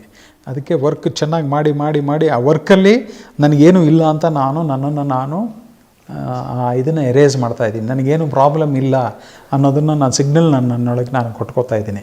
ನಾನು ವರ್ಕ್ ಮಾಡ್ತಾ ಬ್ಯುಸಿಯಾಗಿ ಇದ್ಕೊಂಡು ನನಗೇನು ಪ್ರಾಬ್ಲಮ್ ಇದೆ ಅನ್ನೋದೇ ಮರ್ತೋಗಿದ್ದೀನಿ. ನಾನು ಆ ಥರ ವಿಲ್ ಪವರಿಂದ ಬದುಕಿರೋದು. ನಾನು ವಿಲ್ ಪವರ್, ಟ್ಯಾಬ್ಲೆಟ್ ಅಂಡ್ ನನ್ನ ನೇಚರ್ ಬದುಕಿರೋದು ನಾನು. Because of my health condition ನಾನು ಆ ಊರಿಗೆ ಹೋಗಿ ಸೆಟ್ಲಾಗಿ ಕರೆಕ್ಟಾಗಿ ನನ್ನ ಆರೋಗ್ಯ, ಊಟ ತಿಂಡಿ ಎಲ್ಲವೂ ಕರೆಕ್ಟಾಗಿ ಇರೋದ್ರಿಂದ, ಇನ್ಫ್ಯಾಕ್ಟ್ ಅದಕ್ಕೆ ಮುಂಚೆ ವರ್ಕ್ ಮಾಡೋದಕ್ಕಿಂತ ಜಾಸ್ತಿ ಸಿನಿಮಾ ವರ್ಕ್ ಮಾಡ್ತಾಯಿದ್ದೀನಿ. ತುಂಬ ಆ್ಯಕ್ಟಿವ್ ಆಗಿದ್ದೀನಿ, ತುಂಬ ಆರೋಗ್ಯವಾಗಿದ್ದೀನಿ. God's grace I am here. ಅತಿ ದೊಡ್ಡ ಒಂದು canvas cinema, Madakari Nayaka cinema ಮಾಡೋಕ್ಕೆ ಹೊರಟಿದ್ದೀನಿ. SV Rajendra Singh Babu director, Rockline Venkatesh producer. ಒಂದು ಒಳ್ಳೆ ಕಾಂಬಿನೇಷನಲ್ಲಿ, ಅದ್ಭುತ ಕ್ಯಾನ್ವಾಸಲ್ಲಿ ದರ್ಶನ್ ಅಂತ ದೊಡ್ಡ ಹೀರೋ ಅಂತ ಒಂದು ದೊಡ್ಡ ಕ್ಯಾನ್ವಾಸ್ ಮಾಡ್ತೀನಿ ಅಂತ ನಾನು ಅಂದ್ಕೊಂಡಿರಲಿಲ್ಲ. ಆ ಥರ ಒಂದು ಕ್ಯಾನ್ವಾಸಿಗೆ ನಾನು ಒಬ್ಬ ಕೆಲಸಗಾರ ಅಲ್ಲಿ ಮಾಡೋಕ್ಕೆ ರೆಡಿ ಇದ್ದೀನಿ ಅನ್ನೋದು ಖುಷಿ ಆಗ್ತಾಯಿದೆ. ಮತ್ತು ಆಲ್ರೆಡಿ ಒಂದು ಶೆಡ್ಯೂಲ್ ಶೂಟ್ ಮಾಡಿದ್ದೀನಿ. ತುಂಬ ಖುಷಿ ಕೊಟ್ಟಿದೆ ಮತ್ತು ಲುಕಿಂಗ್ ಫಾರ್ವರ್ಡ್ ನಮ್ಮ ಮುಂದಿನ ದಿನಗಳು ಅದ್ಭುತ ಒಂದು ಪ್ರಾಡಕ್ಟ್ ಬರುತ್ತೆ ಅನ್ನೋ ಪ್ರಿಪ್ರೇಷನ್ ಮಾಡ್ಕೊಂಡಿದ್ದೀನಿ. ನಾನು ಮಾತ್ರ ಅಲ್ಲ, ಇಡೀ ಟೀಮ್ ಪ್ರಿಪ್ರೇಷನ್ ಮಾಡ್ಕೊಂಡಿದ್ದಾರೆ. Hoping to do some wonders. ನನ್ನ ವೈಫು ನನಗೆ ವೈಫ್ ಅಲ್ಲ, ನನಗೆ ನನ್ನ ವೈಫ್ ನನ್ನ ತಾಯಿ ಅಂತ ಹೇಳ್ಬೋದು. ಆ ಲೆವೆಲ್ ನನ್ನನ್ನು ಕೇರ್ ತೊಗೊಂಡಿದ್ದಾರೆ. ಯೂಶ್ವಲಿ ಕಾಯಿಲೆ ಬಂದರೆ ಎಲ್ಲರೂ ಏನು ಮಾಡಿಬಿಡ್ತಾರೆ, ಎದ್ರುಕೊಂಡು ಓಡೋಗ್ಬಿಡ್ತಾರೆ. ಯಾವಾಗ ಸಾಯ್ತಾನೋ ಇವನು, ಏನು ಗತಿಯೋ, ದುಡ್ಡು ಎಷ್ಟು ಲಕ್ಷ ಖರ್ಚಾಗುತ್ತೆ ಏನು ಅಂತ. ಹೆದರ್ಕೊಳ್ಳೇಬೇಡಿ, ಏನಾದರೂ ಪರವಾಗಿಲ್ಲ, ಎಷ್ಟು ಲಕ್ಷ ಆದರೂ ಪರವಾಗಿಲ್ಲ, ಎಷ್ಟು ಕೋಟಿ ಆದರೂ ಪರವಾಗಿಲ್ಲ, ಬದುಕಿರಬೇಕು ಅಂಥೇಳಿ ನನ್ನ ಉಳಿಸ್ಕೊಂಡ್ರು. ಟೈಮ್ ನನ್ನ ಕರೆಕ್ಟ್ ಫುಡ್ಡು, ಮೆಡಿಸನ್ನು, ಸ್ಟ್ರೆಂತ್ ಎಲ್ಲವೂ ಕೊಟ್ಟು ನನ್ನನ್ನು ಒಂದು ಮಗು ಥರ ಟ್ರೀಟ್ ಮಾಡಿ ಇಷ್ಟು ಆರೋಗ್ಯವಾಗಿರೋ ಕಾರಣ ನನ್ನ ವೈಫ್.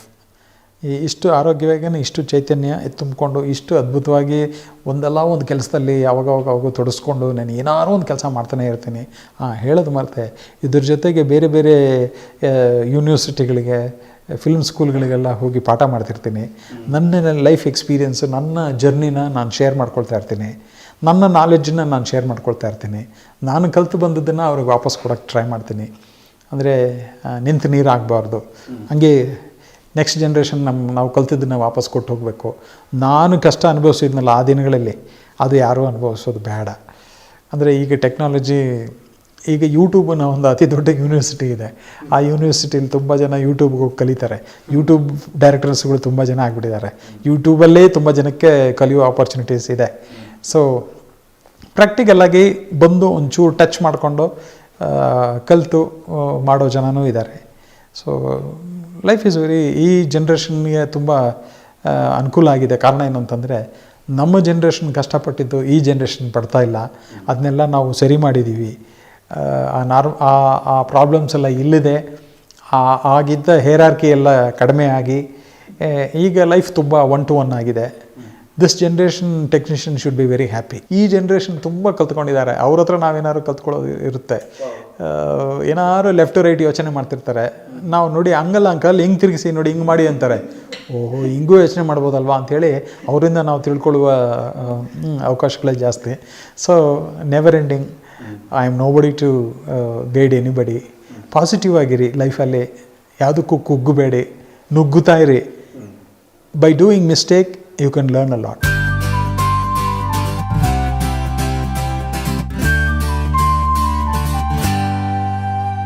ಕಲಾ ಮಾಧ್ಯಮ ಒಂದು ಸಾಂಸ್ಕೃತಿಕ ಯೂಟ್ಯೂಬ್ ಚಾನಲ್. ದಯವಿಟ್ಟು ಎಲ್ಲರೂ ಸಬ್ಸ್ಕ್ರೈಬ್ ಮಾಡಿ. ಅದರಿಂದ ಖಂಡಿತ ಒಳ್ಳೆಯದಾಗುತ್ತೆ ಅಂತ ನಾನು ಭಾವಿಸ್ತೀನಿ. ಪ್ರೋತ್ಸಾಹಿಸಿ, ಮಿಸ್ ಮಾಡಬೇಡಿ. It's my personal request. ಕಲಾ ಮಾಧ್ಯಮದ ಫೇಸ್ಬುಕ್ ಪೇಜ್, ಟ್ವಿಟರ್ ಪೇಜ್ ಮತ್ತು ಇನ್ಸ್ಟಾಗ್ರಾಮ್ ಪೇಜ್ನು ಕೂಡ ನೀವು ಫಾಲೋ ಮಾಡಿ. ಈ ವಿಡಿಯೋ ನಿಮಗೆ ಇಷ್ಟವಾಗಿದ್ದರೆ ಸೋಷಿಯಲ್ ಮೀಡಿಯಾ ಪೇಜ್ಗಳಲ್ಲಿ ಶೇರ್ ಮಾಡೋದು ಮರಿಬೇಡಿ. ಶೇರ್ ಮಾಡಿದಾಗ #ಪರಂ ಹಾಕೋದನ್ನು ಮರಿಬೇಡಿ.